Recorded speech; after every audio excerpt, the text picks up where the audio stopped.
बिहार में आपको आगे क्या होता हुआ दिखाई दे रहा है? अगर मैं बात नीतीश कुमार जी की करूं, पॉजिटिविटी मुझे नज़र आती है, लेकिन उनका जो सितारा है वो थोड़ा सा अस्त की तरफ है। भारतीय जनता पार्टी की बात करूं तो थोड़े से बैक टू एथिक्स जाना पड़ेगा उनको।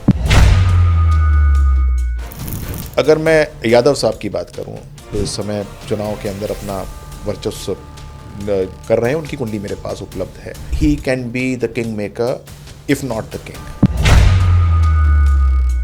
किंग मेकर तो वो होंगे, लेकिन किंग फिर कौन होगा? सवाल तो सबसे बड़ा यही रहता है। इस बार जो बीजेपी खड़ा करेंगी हाँ। वो किंग बन जाएगा। बंगाल की भी बात कर लेते हैं। अब बीजेपी ने एक टफ फाइट तो दी, लेकिन फिर भी गद्दी से दूर रही BJP. BJP will fair better now, लेकिन किंग दीदी भी बनेंगी।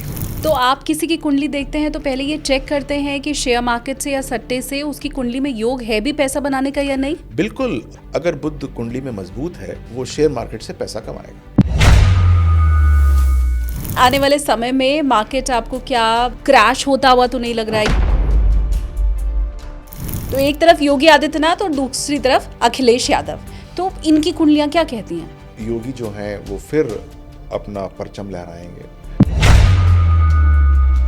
बहुत से एस्ट्रोलॉजर ने ये प्रेडिक्शन अभी नहीं, एक साल पहले भी किया हुआ है कि मोदी जी अपना थर्ड टर्म कंप्लीट नहीं करेंगे। थर्ड टर्म छोड़ दीजिए, फोर्थ टर्म भी वही है। 2034 तक वो कहीं जाने वाले नहीं। ऑपरेशन सिंदूर जो खत्म हुआ है उससे मुझे लग रहा है कईयों का दिल भरा नहीं है। मतलब हमें लग रहा है हमने ठीक से मजा नहीं चखाया। जो हुआ वो बहुत ज्यादा हुआ है।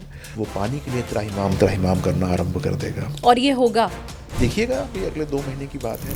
क्या बात है। और विनय जी, इसमें तो कोई ज्योतिष मानने वाला हो या ना मानने वाला हो, आप यकीन करिए मेरा हर भारतीय आपके साथ है।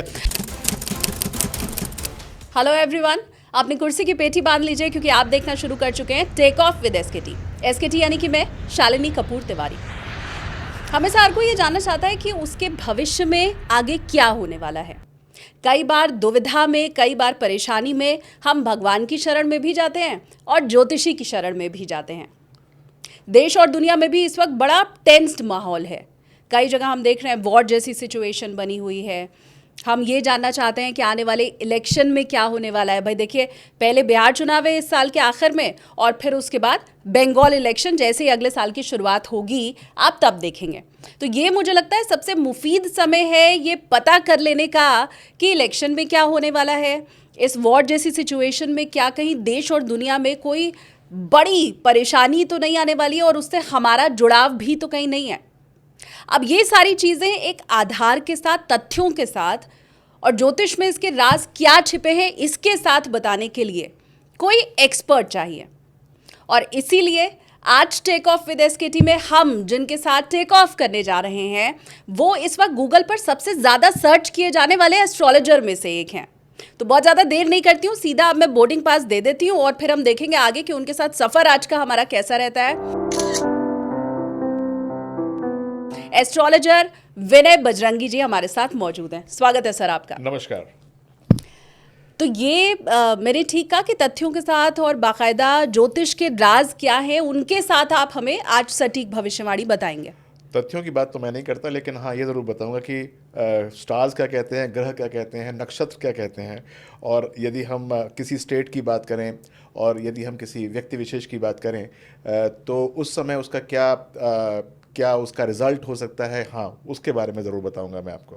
मैं आगे भविष्यवाणी की तरफ रुख करूं कि, और मैं एक्सपेक्ट कर रही हूं कि आज कुछ बड़ी भविष्यवाणियां आपकी तरफ से की भी जाएंगी। तो उसके पहले क्योंकि हम सब ये समझना चाहते हैं कि ज्योतिष में क्या देख करके या किस ढंग से आप लोग भविष्य के बारे में बता पाते हैं। बड़ा अच्छा क्वेश्चन है ये।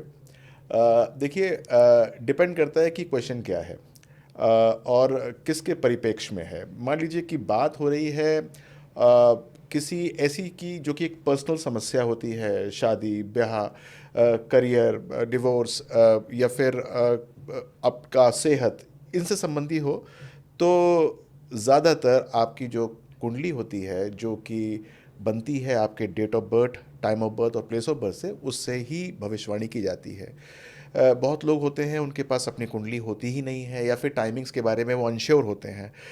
यदि श्योरिटी नहीं है तो हम उनके टाइम को डिड्यूस कर सकते हैं कि कैसे कैसे उनका पास्ट बीता है, उसके हिसाब से उनकी कुंडली बन जाती है। और यदि कुछ नहीं पता है तो फिर उनके प्रश्न के आधार पे हम उनकी कुंडली का निर्माण करते हैं, और उसके बाद जो उनके क्वेश्चंस होते हैं उसी प्रकार से ट्रीट होते हैं। ये बात तो हो गई पर्सनल की बात। और उसके बाद बात यदि हम करें स्टॉक मार्केट, शेयर्स की, इलेक्शन एस्ट्रोलॉजी की बात करें, या फिर फिज़िकल चेंजेस इस धरा पे होने वाले क्या हैं उनकी बात करें, तो उसके लिए बहुत सारे वैज्ञानिक चीज़ों का हमको सहारा लेना पड़ता है। वैज्ञानिक का मतलब ये है कि इससे पहले वो घटनाक्रम क्या थी, यानी कि तथ्य लेकर आते हैं, और उसके बाद हम प्रश्न कुंडली का निर्माण करते हैं, और उसके बाद उसके अंदर उसको टैबुलेट करते हैं, और फिर नए रिजल्ट्स क्या हो सकते हैं उसको व्यक्त करने की चेष्टा करते हैं। और जब मैं चेष्टा की बात करता हूँ तो वो तथ्य हमारे पास कितने एक्यूरेट हैं इस पर डिपेंड करता है। और आजकल अनुकंपा ये है कि हमारे पास गूगल है, हमारे पास तथ्य जो हैं वो कभी भी गलत नहीं आते हैं, तो भविष्यवाणियाँ बहुत सटीक होने आरंभ हो गई हैं यदि व्यक्ति अनुभवी है तो। और हम भी आज यही उम्मीद कर रहे हैं कि व्यक्ति अनुभवी अगर है तो सटीक भविष्यवाणियां होनी अब शुरू हो चुकी हैं। तो सर, अगर मैं बाकी सबको छोड़ के सिर्फ आपके बारे में ही समझना चाहूँ तो एक्यूरेसी कितनी रहती है अगर हम भविष्यवाणी की बात करें तो? बहुत बार क्या होता है कि क्वेश्चंस के ऊपर डिपेंड करता है कि आपका क्वेश्चन क्या है और आप उन क्वेश्चंस को किस प्रकार से पूछ रहे हैं।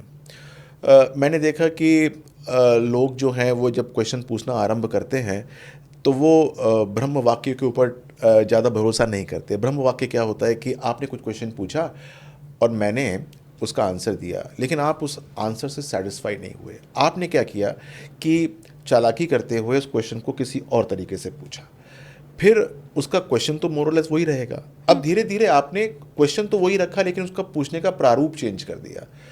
तो फिर क्या होता है कि हम भी ह्यूमन होते हैं, हम फिर आपके ही इन्फ्लुएंस में आना शुरू हो जाते हैं, कहते हैं नहीं नहीं ठीक है, हो जाएगा, हो सकता है, कोई बात नहीं। तो यहाँ पर ये कहूँगा कि यदि आप कोई भी एस्ट्रोलॉजर हो, एक्सपीरियंस होना चाहिए, उसको कुंडली बाँचनी आनी चाहिए अच्छी तरीके से, उसके ब्रह्म वाक्य के ऊपर जाएं तो निश्चित तौर से जो एक्यूरेसी है वो 99.99% मिल जाएगी। लेकिन आप यदि उसको मॉडिफाई करने की कोशिश करें, आप उसी क्वेश्चन को अलग अलग तरीके से, अच्छा हो तो जाएगा ना। जैसे मान लीजिए कि एक माँ आती है मेरे पास, उसका बच्चा पढ़ता नहीं है, रिज़ल्ट उसका हल्का है, उसने पूछा कि मेरा बेटा पास होगा कि नहीं। हमने कहा कि नहीं हो सकता। अच्छा, अगर वो पढ़ेगा तो पास हो जाएगा। अच्छा, वो अगर सपोज मैं उसको ये ट्यूशन करा दूं तो पास हो जाएगा। अगर मान लो कि वो उसके पास, शर्मा जी के पास चला जाए पढ़ने के लिए तो पास हो जाएगा। क्या करूं मैं, पास होगा कि नहीं होगा। अब उसने इतने सारे क्वेश्चन से लाद दिया उसको कि उसको समझ में नहीं आ रहा कि मैंने जो पहले बोला था उसको मैं कैसे इसके अंदर में फिट करूं, और अल्टीमेटली वो सकम कर जाता है उसके क्वेश्चन के ऊपर। कहते हैं हाँ जी हाँ, आप ऐसा कर लीजिए तो पास हो जाएगा, वैसा कर लीजिए, और फिर आपकी भविष्यवाणी ब्रेक कर जाती है, क्योंकि अल्टीमेटली आपने जो पहली बात कही थी वही ब्रह्म वाक्य था कि क्या चीज़ होने वाली है। अगर वही उस पर आप कॉन्सेंट्रेट करें तो निश्चित तौर से कोई भी भविष्यवाणी फेल नहीं होगी, कम से कम जो मैं करूँगा वो। ठीक है। और आज हम क्योंकि पर्सनल पे नहीं लेकिन देश और दुनिया में क्या होने वाला है उसके ऊपर चर्चा करेंगे। सर, आपने खुद ही कहा कि शेयर मार्केट की भी भविष्यवाणी हो सकती है, तो थोड़ा उसके बारे में भी हम जानेंगे, क्योंकि वॉर जैसे सिचुएशन में मुझे लगता है चाहे वो इन्वेस्टर है या ट्रेडर है, दोनों ही डरा हुआ होगा कि पैसे डूब तो नहीं जाएंगे कहीं हमारे। आगे हम उसके ऊपर चर्चा करने वाले हैं। कुछ आपके सवाल हैं, कॉमेंट सेक्शन खुला हुआ है, आपने सवाल हमें टाइप करके ज़रूर भेजिए। तो इधर उधर की ना बात कर, सीधे अगर मैं अब पॉइंट पे आऊँ तो बिहार इलेक्शन है, जैसे मैंने शुरू में भी कहा। बिहार में आपको आगे क्या होता हुआ दिखाई दे रहा है, और थोड़ा अगर आप हमें ये भी बताएं कि ये प्रेडिक्शन आप किस लिहाज से कर रहे हैं। मतलब कि आपने अलग अलग पार्टियों की कुंडली देखी है, नेताओं की कुंडली देखी है, और फिर उसके बाद क्या ये प्रेडिक्शन है? देखिए ये भी बड़ा एक दिलचस्प सी बात है कि मैं किस बात पे बात कर रहा हूँ। सबसे पहले तो ये है कि मुझे आज के ग्रह गोचर पता है कि आज जब मैं आपके साथ ये बैठ के पॉडकास्ट कर रहा हूँ और आपके मन में ये बात आई है, तो आज का जो जो ग्रह गोचर है वो बहुत इम्पॉर्टेंट होता है कि कौन सा लग्न है इस समय, चंद्रमा कहाँ बैठा हुआ है, कौन सी राशि के अंदर किस प्रकार से इन्फ्लुएंस कर रहा है, ये बड़ी इम्पॉर्टेंट बात है।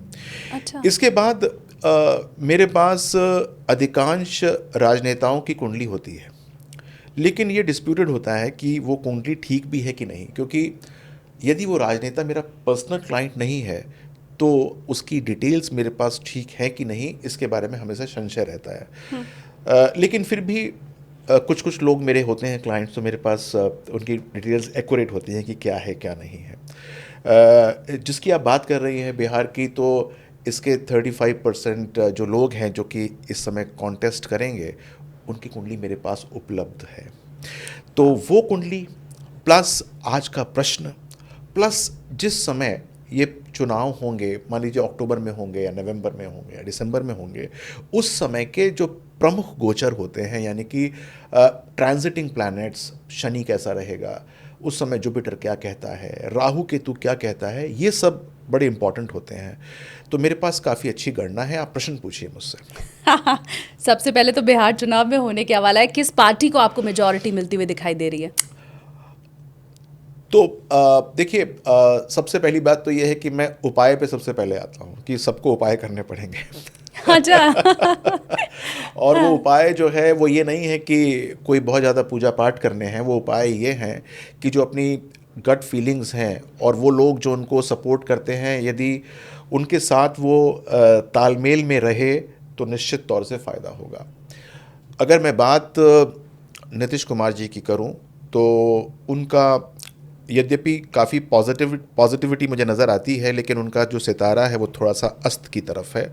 स्वास्थ्य को लेकर परेशानी है, स्वास्थ्य जो है वो हल्का है, और जहाँ तक ऊर्जा की बात है, उत्तेजना की बात है, वो कम हो रही है। तो यदि उन्होंने अपने स्वास्थ्य को ठीक नहीं रखा, यदि अपने मन के सूरज को उन्होंने नहीं चमकाया, तो वो एक तरीके से ज़्यादा होल्डिंग नहीं कर पाएंगे। अगर मैं यादव साहब की बात करूं, ज्येष्ठ पुत्र की बात करूं, जो इस समय चुनाव के अंदर अपना वर्चस्व कर रहे हैं, उनकी कुंडली मेरे पास उपलब्ध है। तो उनका मुझे परचम काफ़ी ऊंचा नज़र आता है, काफ़ी ऊंचा नज़र आता है। And he can be the king maker if not the king. और जहाँ तक मैं बात करूँ भारतीय जनता पार्टी की बात करूँ, तो थोड़े से बैक टू एथिक्स जाना पड़ेगा उनको। यानी कि उपाय क्या करने होंगे कि जो उनकी स्पिरिचुअल पार्टी है, जो स्पिरिचुअल गुरुज़ हैं उनका सहारा लेना पड़ेगा। जो उनको वो ज्ञान देते हैं उससे विमुख नहीं होना पड़ेगा। यानी कि आरएसएस के साथ उनका यदि संबंध ठीक रहेगा तो निश्चित तौर से जो उनकी गाइडेंस होगी तो बीजेपी आगे बन के आ सकती है।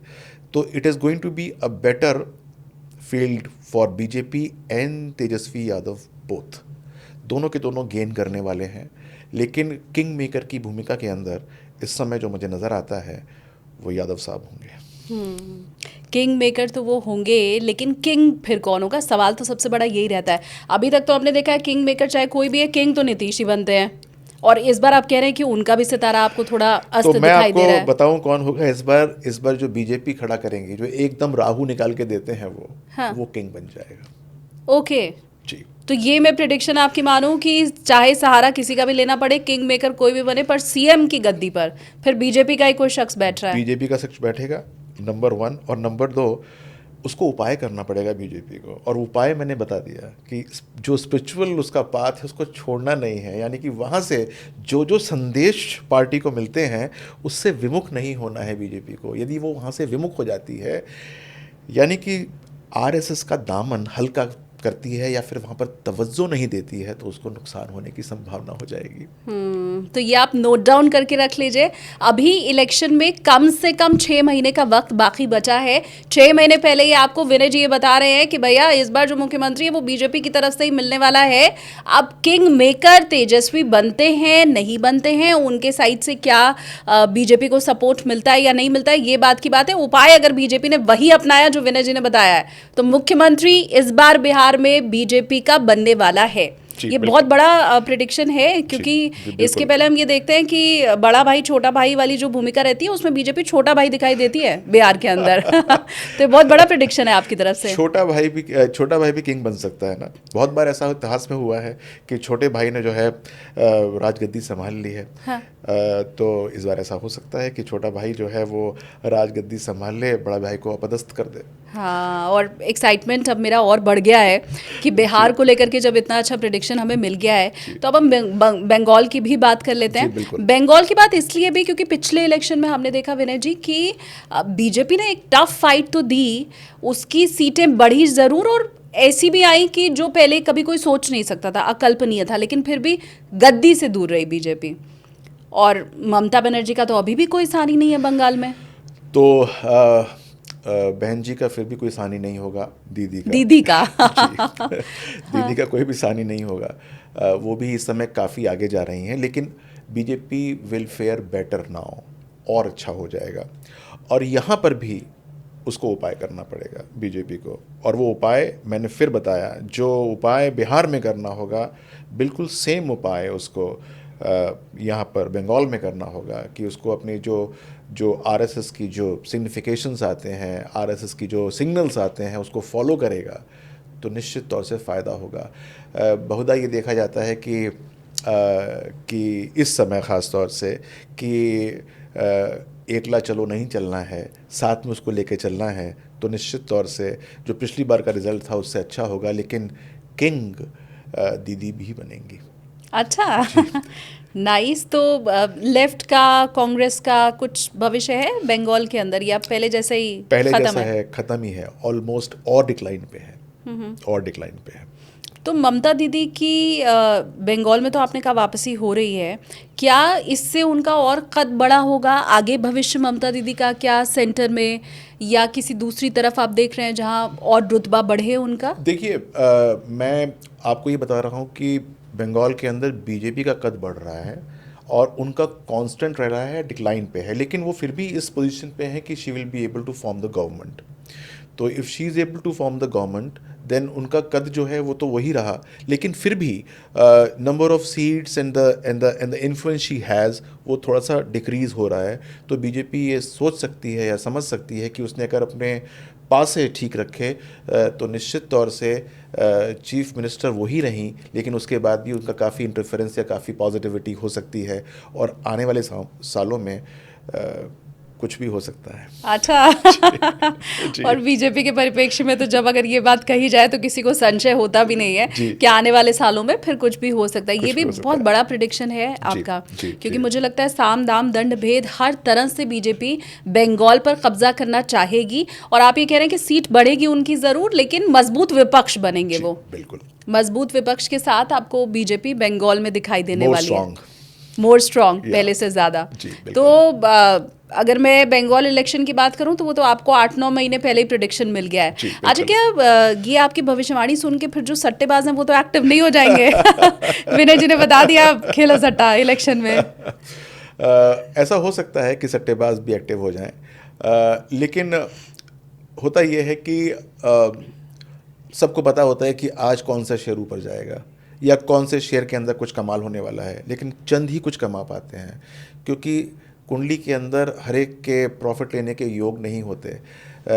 हो सकता है कि बुध या उनको बहुत अच्छी बुद्धि दे रहा हो, लेकिन राहु चीख चीख के कह रहा है कि मैं तुमको फ़ायदा नहीं होने दूंगा, मैं तुम्हारे अष्टम भाव को हल्का कर दूंगा या मैं तुम्हारे पंचम भाव को हल्का कर दूंगा। तो even if you know the result you are not able to gain, that is because आपकी हॉरोस्कोप के अंदर इतना अच्छा वो जो प्लेसमेंट है वो स्टार्स नहीं है। जैसे आप शेयर मार्केट की बात कर रही थी, मान लीजिए किसी को ये श्योर शॉट पता है कि मैं जो हूँ आज मज़े कर दूंगा, क्योंकि जो शेयर मैंने आज 500 में लिया है वो कल 800 हो जाएगा, लेकिन उसकी जो धैर्य होता है वो 520 पे ही जवाब दे जाता है। उसको लगता है ये 20 रुपये का प्रॉफिट लेके ही कट जाते हैं, और होता क्या है कि वो वास्तव में 800 पे जाता है। उसके स्टार्स जो हैं वो इस प्रकार से प्लेस्ड ही नहीं है उसके हॉरोस्कोप के अंदर कि वो प्रॉफिट ले पाए। और बहुत सारे ऐसे लोग होते हैं जिन्हें पता ही नहीं होता कि 800 होने वाला है, वो लेते हैं और चुपचाप सो जाते हैं, और फिर उनको कोई जगाता है कि भाई ये तो 800 हो गया, और कहते हैं अच्छा 800 हो गया, आओ चलो बेचते हैं उसको, और वो 300 पे लेके जाता है। तो आपकी कुंडली के ये ग्रहों की पोजीशन होती है, जैसे जैसे आप कह रही थी कि वो सट्टेबाज सक्रिय हो जाएंगे, जितने मर्जी हो जाएं, जब तक उनकी कुंडली में योग नहीं होगा प्रॉफिट काटने का, तब तक वो काट नहीं सकते। अच्छा, जी। तो आप किसी की कुंडली देखते हैं तो पहले ये चेक करते हैं कि शेयर मार्केट से या सट्टे से उसकी कुंडली में योग है भी पैसा बनाने का या नहीं? बिल्कुल। देखिए, कुंडली में अगर हम बात करते हैं शेयर मार्केट की, तो एक कारक होता है बुध। अगर बुध कुंडली में मजबूत है तो वो शेयर मार्केट से पैसा कमाएगा। लेकिन शेयर मार्केट एक चीज़ नहीं है ना, कुछ लॉन्ग टर्म है, कुछ शॉर्ट टर्म है, कुछ इंट्राडे है, कुछ ऑप्शन ट्रेडिंग है, डेरिवेटिव मार्केट है। इसके अलावा आईपीएल में बहुत सारे लोग सट्टा लगाते हैं या हाँ। इधर उधर लगाते हैं। हाँ। तो आपके पंचम भाव कितना मजबूत है नहीं है, आपका अष्टम भाव कितना मजबूत है कि नहीं है, लक्ष्मी योग धन योग बन भी रहा है कि नहीं बन रहा है। मान लीजिए कि कुंडली कहती है कि बहुत अच्छा कमाओगे भाई शेयर मार्केट के अंदर, लेकिन राहु जो है वो आपको कह रहा है कि मैं आपको टेम्परामेंटली वीक कर रहा हूँ। मान लीजिए कि आपका शनि जो है नीच अवस्था का बैठा हुआ है, आप इतना प्रॉफिट झेल ही नहीं सकते, आप उससे पहले ही कांपना शुरू हो गए कि अब मैं करूँ क्या, अरे इतना तो प्रॉफिट हो गया, फटाफट बेचता हूँ कहीं नीचे ना चला जाए क्योंकि मेरा तो एक्सपीरियंस ख़राब है। तो he is not able to handle that. तो ये बड़ा इंपॉर्टेंट है कि आप की कुंडली कह क्या रही है, कि प्रॉफिट तो दिखाई दे रहा है लेकिन आप उसको अवेल नहीं कर सकते, या फिर हो सकता है कि आपके कुंडली के अंदर बहुत अच्छे योग बैठते हों।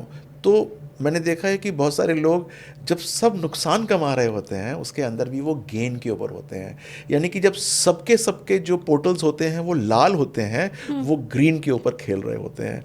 तो it is your inner temperament and capabilities जिसको आपको डेवलप करनी चाहिए कि क्या करना है क्या नहीं करना। सुबह इमोशंस को यदि साइड में रख के आपने जो थंब रूल्स क्रिएट किए हुए हैं उसके हिसाब से काम करना शुरू करते हैं बहुत सारे लोग, तो जाने क्या क्या प्रॉफिट होना शुरू हो जाता है। अच्छा जी। और शायद ये कुंडली के योग ही हैं कि अगर आपकी तरफ से प्रिडिक्शन किया भी जाए, आप ही 5 लोगों को बैठ के ये बताएं कि मार्केट अप जाएगा या डाउन जाएगा, तो भी उन 5 शख्स का प्रॉफिट और लॉस अलग अलग होगा। बिल्कुल अलग होगा, बल्कि हो सकता है उसमें से कुछ प्रॉफिट में हो और कुछ लॉस ही हो जाए। आपने देखा होगा कि बहुत सारे लोग हैं, मेरे पास तो आते हैं, वो कहते हैं कि यार मैं किसी को बताता हूँ कि ये ले ले, और वो लेता है, वो बहुत मज़े में आ जाता है, और मैं खुद लेता हूँ तो मुझे जो नुकसान हो जाता है। ऐसे बहुत सारे लोग होते हाँ। हैं, यार मैं तो सबको ज्ञान देता रहता हूँ, लेकिन जब वो ज्ञान मैं अपने ऊपर डालने की कोशिश करता हूँ तो मुझे कभी कुछ मिलता नहीं है। ऐसे योग जो हैं वो बहुत सारी कुंडली के अंदर होते हैं, जिसको छदम योग बोलते हैं, यानी कुंडली के अंदर योग तो है लेकिन आपके बेनिफिट के लिए नहीं है, वो किसी और की बेनिफिट के लिए है। वो नेपथ्य में काम कर रहा है, बैकग्राउंड के ऊपर, वो किसी और को आप बताएंगे तो वो एज अ कंसल्टेंट तो काम कर सकता है लेकिन खुद अपने प्रॉफिट्स को नहीं बना सकता। He has to hire a consultant for himself and he is acting a consultant for someone else. आप समझ लीजिए कि ये कैसा एक विशेष सर्कल हो जाता है। तो अगर आपको वास्तव में प्रॉफिट कमाना है तो हमें ये देखना पड़ेगा कि आपकी कुंडली का धन योग किस चीज़ से एक्टिवेट हो रहा है, यानी एक्साइट हो रहा है। यदि पता लग जाए कि धन योग लक्ष्मी योग किस प्रकार से एक्टिवेट हो रहा है और कौन से ग्रहों से वो डीएक्टिवेट हो रहा है, डीएक्टिवेशन भी होता है। मान लीजिए कि आपको लगता है कि बहुत अच्छा प्रॉफिट होने वाला है या कि इसमें तो मज़ा आने वाला है, तो पता लगा कि आपने उसके ऊपर निवेश कर दिया और अगले दिन आपको नुकसान हो गया, या फिर जितनी आपकी कैपेसिटी है, मान लीजिए आपकी कैपेसिटी नुकसान सहने की 15 डेज़ की है और कुछ एक्स अमाउंट ऑफ रुपीज़ की है, पता लगा आप उसको जंप कर गए, आपकी वो कैपेसिटी वो भी ख़त्म हो गई और 15 डेज़ भी ख़त्म हो गए। तो ये सारी कुंडली के हिसाब से इवैल्यूएशन की जाती है कि भाई तुम इस चीज़ के लिए ठीक हो, इससे ऊपर बढ़ोगे तो तुमको जाना नहीं चाहिए, तुमको अपना पोर्टल किसी और को दे देना चाहिए, वही हैंडल करे, वही अच्छा रहेगा। हाँ, आपकी कुंडली में कैसे योग है, आपको प्रॉफिट होता है या लॉस होता है, क्या ज़्यादा रहता है, वो ज़रूर हमें आप कमेंट करके बताइए। और विनय जी, किसी की कुंडली में योग हो अच्छा कमाने वाला सट्टे से या ना हो, शेयर मार्केट से कमाने वाला हो या ना हो, लेकिन अब जब आप सामने बैठे हैं तो मार्केट किधर को जाएगा ये तो फिर पूछना बनता ही है। आगे आने वाले समय में मार्केट आपको क्या क्रैश होता हुआ तो नहीं लग रहा है? ये शब्द भी खासकर मैं इसलिए पूछ रही हूँ क्योंकि वॉर जैसी सिचुएशन थी और ऐसे में अमूमन हमने देखा है कि जल्दबाजी में लोग बेचना शुरू करते हैं, मार्केट क्रैश भी होता है, तो किधर जा रहा है? तो देखिए, सबसे पहले तो मैं ये बताना चाहूँगा कि जो लॉन्ग टर्म इन्वेस्टर्स हैं वो तो खुश रहें, चिंता मत करिए, कोई मार्केट क्रैश नहीं होगा, बल्कि उन्होंने अगर सपोज ये सोचा होगा कि मुझे इतना प्रॉफिट होना चाहिए मेरी इतने निवेश के ऊपर, तो निश्चित तौर से होने वाला है। 2025 के अंदर it is going to rise and rise and rise and rise, कोई चिंता करने की ज़रूरत ही नहीं है। और जो लोग इंट्राडे या ऑप्शन ट्रेडिंग के अंदर ट्रेड करते हैं, उनको मैं ये बताना चाहूँगा कि भाई अपनी कुंडली का निरीक्षण परीक्षण ज़रूर कराना चाहिए। अगर आपकी कुंडली के अंदर कमाने का योग है तो मार्केट अगर गिर भी रहा होगा तब भी कमाओगे, और यदि कुंडली में योग नहीं है तो मार्केट जितना मर्जी उठ जाए भाई, कमा नहीं सकते हो। तो you will have to just understand कि कुंडली का योग क्या कहता है। बहुत बार आपको गुमराह करता है मार्केट, बहुत बार बुध जो है वो आपको बुद्धि पूरी देता है, लेकिन राहु कहीं बैठा और चिल्ला रहा होता है, वो किसी और के साथ साजिश कर रहा होता है। मान लीजिए शनि के साथ बैठ के साजिश कर रहा है किसी और ऐसे भाव में जो आपका लॉस का भाव है। आपने 3 जो है अच्छी कॉल्स ले ली, चौथी कॉल ख़राब हो गई, वो उसने आपको नेगेटिव कर दिया। वो जो शनि और राहु का कॉम्बिनेशन बैठा हुआ है उसने नेगेटिव कर दिया। तो जितना प्रॉफिट आपने 3 कॉल्स में कमाया नहीं, वो आपने चौथे के अंदर लूज़ कर दिया। तो ये देखना बड़ा इम्पॉर्टेंट है। और मैंने देखा कि लोग आते हैं और डिस्कस करते हैं कि भाई मैं बहुत अच्छा कमाता था या कमा रहा हूँ, और मैं इतना प्रॉफिट कमा के बैठा हूँ, और मेरे को बस एक ऐसा आया कि मेरा सारा का सारा उड़ गया। तो मैं ये पूछता हूँ उनसे कि भाई आप अपना इवैल्यूएट कभी करते हो? आपने एक्स और वाई जेड को मुझे आप कोट मत करो कि आपने एक शेयर में कितना कमाया। मुझे ये बताओ कि मान लीजिए कि आप मई में बैठे हैं, तो 31 मई तक आपने कितने निवेश किए थे, विज टू विज कितने पैसे आए, या फिर 3 महीने के होराइजन के अंदर आपके कितने पैसे आए, और 6 महीने के होराइजन में कितने पैसे आए। यदि आप हर में लाल में चल रहे हैं तो इसका मतलब आपने यदि 1-2 शेयर के अंदर कमा लिए जो आपको बिल्कुल एक्साइटमेंट या प्रफुल्लित कर रहा है कि मज़ा आ गया मज़ा आ गया, इसका मतलब है नहीं। इसका मतलब कुछ ना कुछ तो कमी है। या फिर 1 साल के होराइजन के अंदर आपने मान लीजिए कि 11 महीने अच्छा किया, वो सब ग्रीन में था, और 1 महीने में आपने सब गंवा दिया। ऐसा कहा जाता है, कुंडली में योग होता है कि अगर वो योग नहीं है तो आप बेशक जितना मर्जी कमा लीजिए, आपको पैसा मिला शेयर मार्केट से, आपने घर में लगवा लिया दरवाज़ा, और यदि योग नहीं है तो वो दरवाज़ा तो जाएगा ही जाएगा, साथ में जो चौखट जिसमें आपने लगाया था वो भी चली जाएगी। तो ऐसा ना हो कि आपकी अपनी मूल संपत्ति हट जाए। बहुत लोग हैं जो कि पैसा बैंक से उधार लेते हैं शेयर मार्केट में लगाने के लिए। हाँ। बहुत लोग हैं जो अपना मकान गिरवी रख देते हैं। बहुत लोग हैं जो अपने बीवी बल्कि औरतें अपने गहने गेवर जो है जेवर वो गिरवी रख देती हैं, सोचती हैं कि हमने सीख लिया, 3 महीने का कोर्स कर लिया और अब हम बिल्कुल निपुण हो चुकी हैं और हम अब जो मर्जी करना चाहें वो करेंगी। लेकिन सब के सब जो हैं वो पैसे गंवाते हैं। आपको शायद पता हो ना पता हो, 100 लोग यदि ट्रेड करते हैं हिंदुस्तान में तो 92% लूज मनी। सेबी का डेटा है जी। right. और 8% जो पैसा कमाते भी हैं उसमें से 95% मार्जिनल कमाते हैं। मार्जिनल सिर्फ 2-3% लोग हैं जो कि बहुत अच्छा पैसा कमाते हैं। तो अंडरस्टैंड दैट कि आप वो 2% में आ भी रहे हैं या सिर्फ आप मृग तृष्णा की तरह घूमे जा रहे हैं। कोशिश हम हालांकि हमारी यही है कि आपकी भविष्यवाणियों के जरिए ज़्यादा से ज़्यादा लोगों को वो 2% नहीं तो 8% वाली श्रेणी में तो हम लेके आ ही पाएँ, क्योंकि भविष्य जब आपको पता है, और आपने कहा भी 2025 में मार्केट राइज ही करता दिखाई दे रहा है और डरने की इसमें फिर कोई ज़रूरत नहीं है। लेकिन आगे फिर क्या 26 में डर है? अभी तो मैं 25 और 26 की बात करूंगी, उसके आगे तो खैर किसने देखा है। देखिए, मैंने 26 को बहुत ज़्यादा इवैल्यूएट नहीं किया। हाँ। लेकिन 26 के अंदर मार्च अप्रैल तक तो आपको जो असर आएगा वो 2025 का ही आएगा। अच्छा। और एक बार जब जुपिटर कर्क राशि से निकल के जब आएगा सिंह राशि के अंदर मिड ऑफ 2026 के अंदर, तब जाकर थोड़ा बहुत जो है वो नीचे होने की संभावना है। लेकिन इन जनरल 26 भी ओवरऑल एक पॉजिटिव नोट के ऊपर ही जाएगा। जहाँ तक लड़ाई वड़ाई की बात है या अभी कुछ ऐसे अटैक्स हुए हैं या इंडिया ने कुछ किया है, तो वो चीज़ें जो हैं वो अब हल्की पड़ चुकी हैं। और मैंने पहले प्रेडिक्ट भी किया था कि सर्जिकल ही रहेगा, आगे होगा। आगे ऐसा नहीं है कि नहीं हो रहा, आगे होगा, लेकिन इंडियन इकोनॉमी के ऊपर फ़र्क नहीं पड़ने वाला। हो सकता है कि अपने जो पड़ोसी हैं उनके फ़र्क पड़ जाए, लेकिन हमारे ऊपर फ़र्क नहीं पड़ रहा उसका। अब तो मेरा इंटरेस्ट दूसरी तरफ चला गया। आपने कहा कि आगे होगा, मतलब आगे सर्जिकल स्ट्राइक और होगी? जी, मैंने तो बिल्कुल साफ साफ कह रखा है कि होगा 270 डेज़ का एक मैंने प्रोडिक्शन दिया था। और ये प्रोडिक्शन जो है वो मेरे ख्याल से अप्रैल था, पहलगांव के आसपास मैंने दिया था ये, कि 270 डेज़ तक ये जो खतरा है वो अपने पड़ोसियों के सर पे मंडरा रहा है, उनकी कुंडली के हिसाब से उनके ऊपर मंडरा रहा है।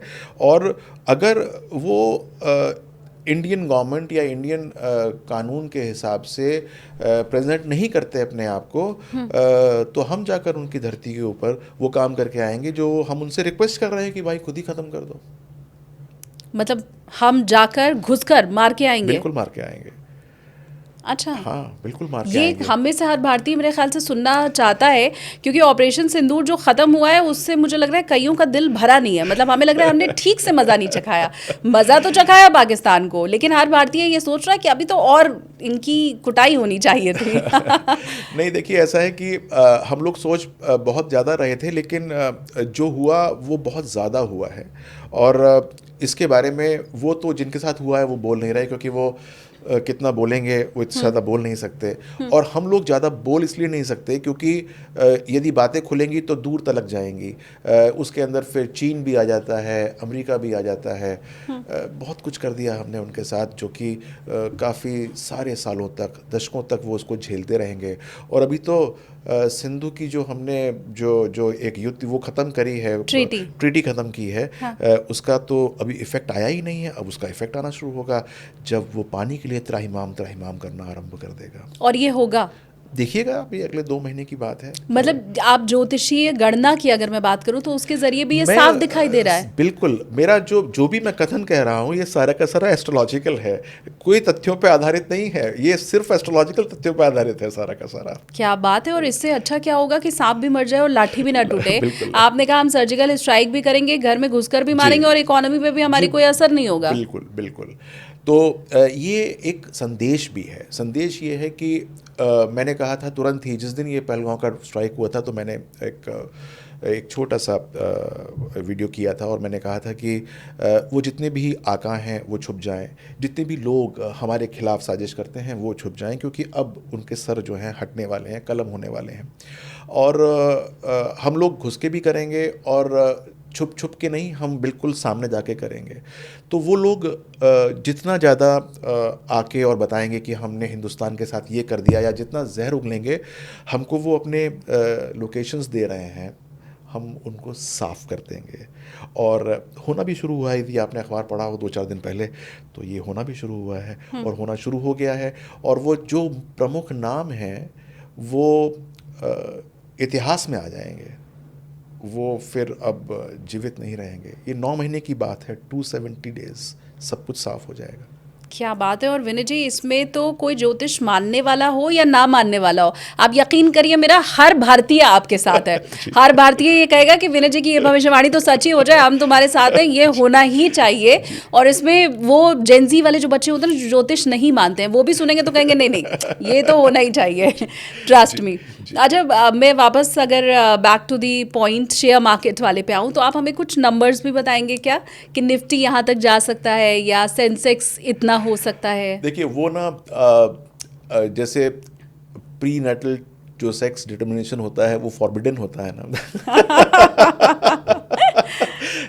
क्योंकि हमारे यहाँ पर अभी ऐसे बहुत सारे लोग आते हैं, तो मैं कहता हूँ इसमें मत फंसिए। इट इज़ नॉट अबाउट कि वो सेंसेक्स जो है 25,000 जा रहा है या 32,000 जा रहा है या कहाँ जा रहा है, उसकी बात ही नहीं है ये। निफ्टी कहाँ तक पहुँचेगा उसकी बात नहीं है। बात यह है कि आपके लिए क्या होने वाला है, आपके लिए क्या प्रॉफिटेबल है कि नहीं है, you are going to make money और not, and what are the tricks of the trade so that you can make money. देख लीजिए कि आपके बुद्ध में कहाँ बैठा हुआ है आपकी कुंडली के अंदर। बहुत सारे लोग हैं जो कि बहुत अच्छा परफॉर्मेंस करने की बात करते हैं और बहुत सारे कोर्सेज किए बैठे होते हैं, नॉलेज भी बेशुमार होती है।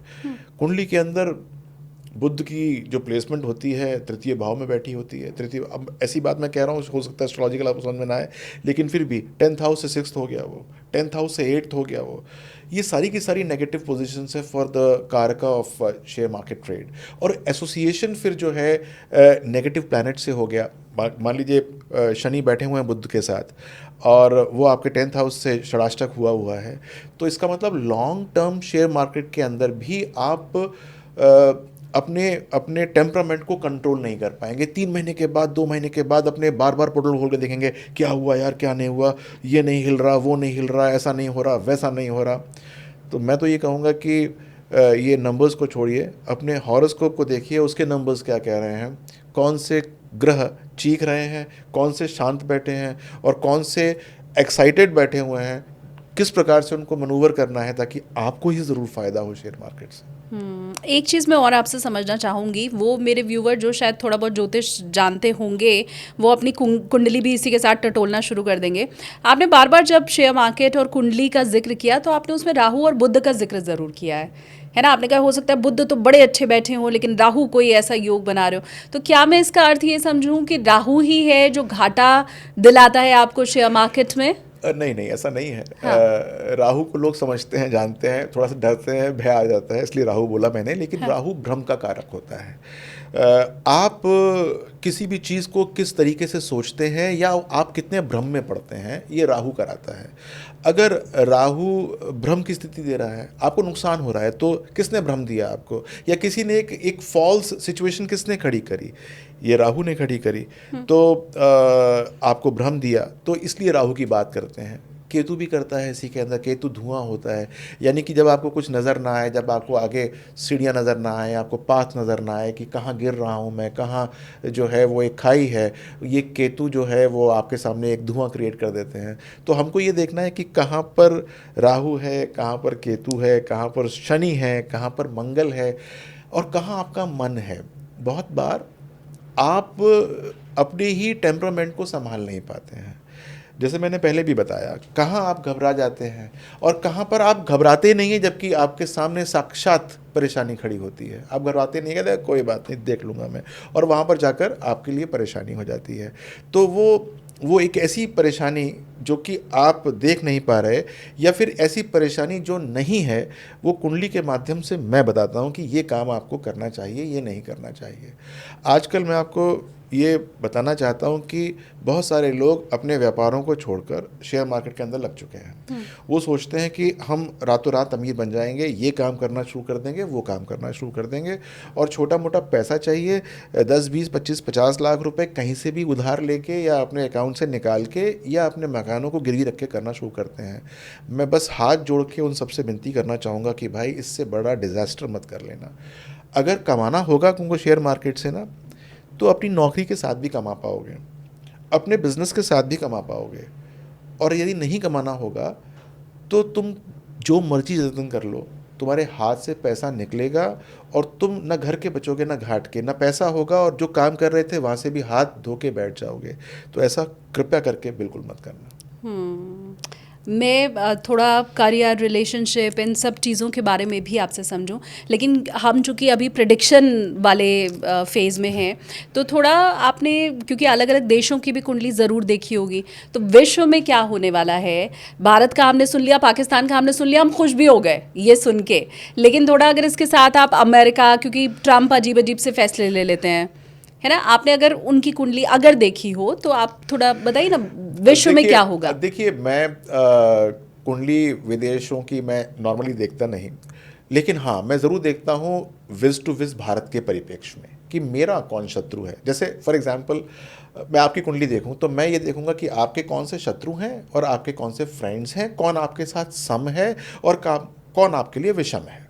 इसी प्रकार से जब मैं मान लीजिए कि चाइना की कुंडली उठा के देखता हूँ, या फिर मैं देखने की कोशिश करता हूँ, अमेरिका की कुंडली देखने की कोशिश करता हूँ, तो मैं भारत के परिप्रेक्ष्य में देखता हूँ कि ये हमारे लिए किस प्रकार से एक्ट करेंगे या किस प्रकार से हमारे लिए ये फ़ायदेमंद है कि नहीं है। तो मैं ये एक बहुत अच्छी तरीके से इस मंच से लोगों को बताना चाहूँगा, और ये व्यापारी प्रसन्न हो जाएं कि हमारे लिए कोई नेगेटिविटी नहीं है चाइना के साथ, यानी कि जो व्यापार करते हैं चाइना के साथ या जब वहाँ से अपने लिए कुछ सामान लेकर आते हैं या वहाँ भेजते हैं, तो ऐसी कोई नीति नहीं आने वाली है इंडिया और चाइना के बीच में जिसकी वजह से उनका व्यापार प्रभावित हो जाए। यानी कि यदि आपकी कुंडली में विदेश से व्यापार करने का योग है और आप चाइना और अमेरिका के साथ व्यापार करते हैं तो चिंता करने की ज़रूरत नहीं है।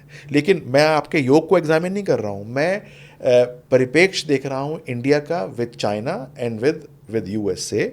चिंता की कोई ज़रूरत नहीं है। The relationship with USA and China are going to remain as it is for a longer duration of time। 2025 और 26.5 तक कोई चिंता करने की ज़रूरत नहीं है। इसके बाद मैंने देखा नहीं है। इतना ही बहुत है मुझे लगता है। और मैं व्यूवर्स को ये बताऊं कि विनय जी का पॉडकास्ट करने के पहले मेरी उनसे ऐसी कोई बात नहीं हुई थी कि मैं उनसे पूछूं कि ट्रम्प आगे क्या करने वाले हैं या भारत के लिए उनकी नीतियां कैसी रहेंगी या चाइना के लिए। तो आप ये समझिए कि मैं विनय जी का एक तरह से टेस्ट ही ले रही हूँ यहाँ पर उन्हें सामने बैठा करके। अब विनय जी, एक चीज़ और मैं आपसे समझना चाहूँगी, इसी पॉडकास्ट में मेरे टेक ऑफ विद एसकेटी में बहुत से एस्ट्रोलॉजर ने ये प्रिडिक्शन अभी नहीं 1 साल पहले भी किया हुआ है कि मोदी जी अपना 3rd टर्म कंप्लीट नहीं करेंगे। और ये कहने वाला कोई एक एस्ट्रोलॉजर नहीं है, मैं ये भी आपको बताऊं कि ऐसे बहुत से एस्ट्रोलॉजर हैं जो ये बाकायदा क्लेम कर रहे हैं कि मोदी जी का 3rd टर्म तो कंप्लीट नहीं होगा। अब ये अलग बात है कि उसमें कोई कह दे रहा है कि वो प्रेसिडेंट बन जाएंगे, कोई किसी और इशारा कर रहा है। और मैं आपको ये भी बताऊं कि इसमें ज्योतिष की अलग अलग विधा के लोगों की बात सम्मिलित है। मतलब ऐसा नहीं कि वैदिक ज्योतिष कोई जानकार है उसने ही ये बात कही है, सिग्नेचर एस्ट्रोलॉजी जानने वाले ने भी यही बात कह दी, न्यूमरोलॉजी जो जानने वाले हैं उन्होंने भी आके मेरे इसी टेक ऑफ विद एसकेटी में ये भविष्यवाणी कर दी। अब आप चूंकि गूगल पर भी सबसे ज़्यादा सर्च किए जाने वाले हैं और आपकी चूंकि पिछली कई भविष्यवाणियां बिल्कुल सटीक और सही बैठी हैं, इसलिए मुझे लगता है ये बात बताने के लिए सबसे ज़्यादा उपयुक्त अगर कोई है तो वो आप हैं। चलिए मैं यहाँ पर बैठ के करता हूँ छोटी सी भविष्यवाणी, और वो ये है कि आपका ये वाला पॉडकास्ट जितने भी आपने किया होगा एस्ट्रोलॉजर के साथ, ये सबसे ज़्यादा आपका हिट होगा। ओह वाह। यानी it will be the most watched one. हाँ। और मैं इसलिए नहीं कह रहा कि जो है वो आपके क्वेश्चंस बहुत अच्छे हैं या क्या है, जो आज का जो थीम है और जो आज का समय है और जो इस समय जो लग्न उदित है इस समय, वो इसको बहुत कॉन्ड्यूसिव बना रहा है और आपका क्वेश्चंस जो हैं वो बहुत अच्छे हैं।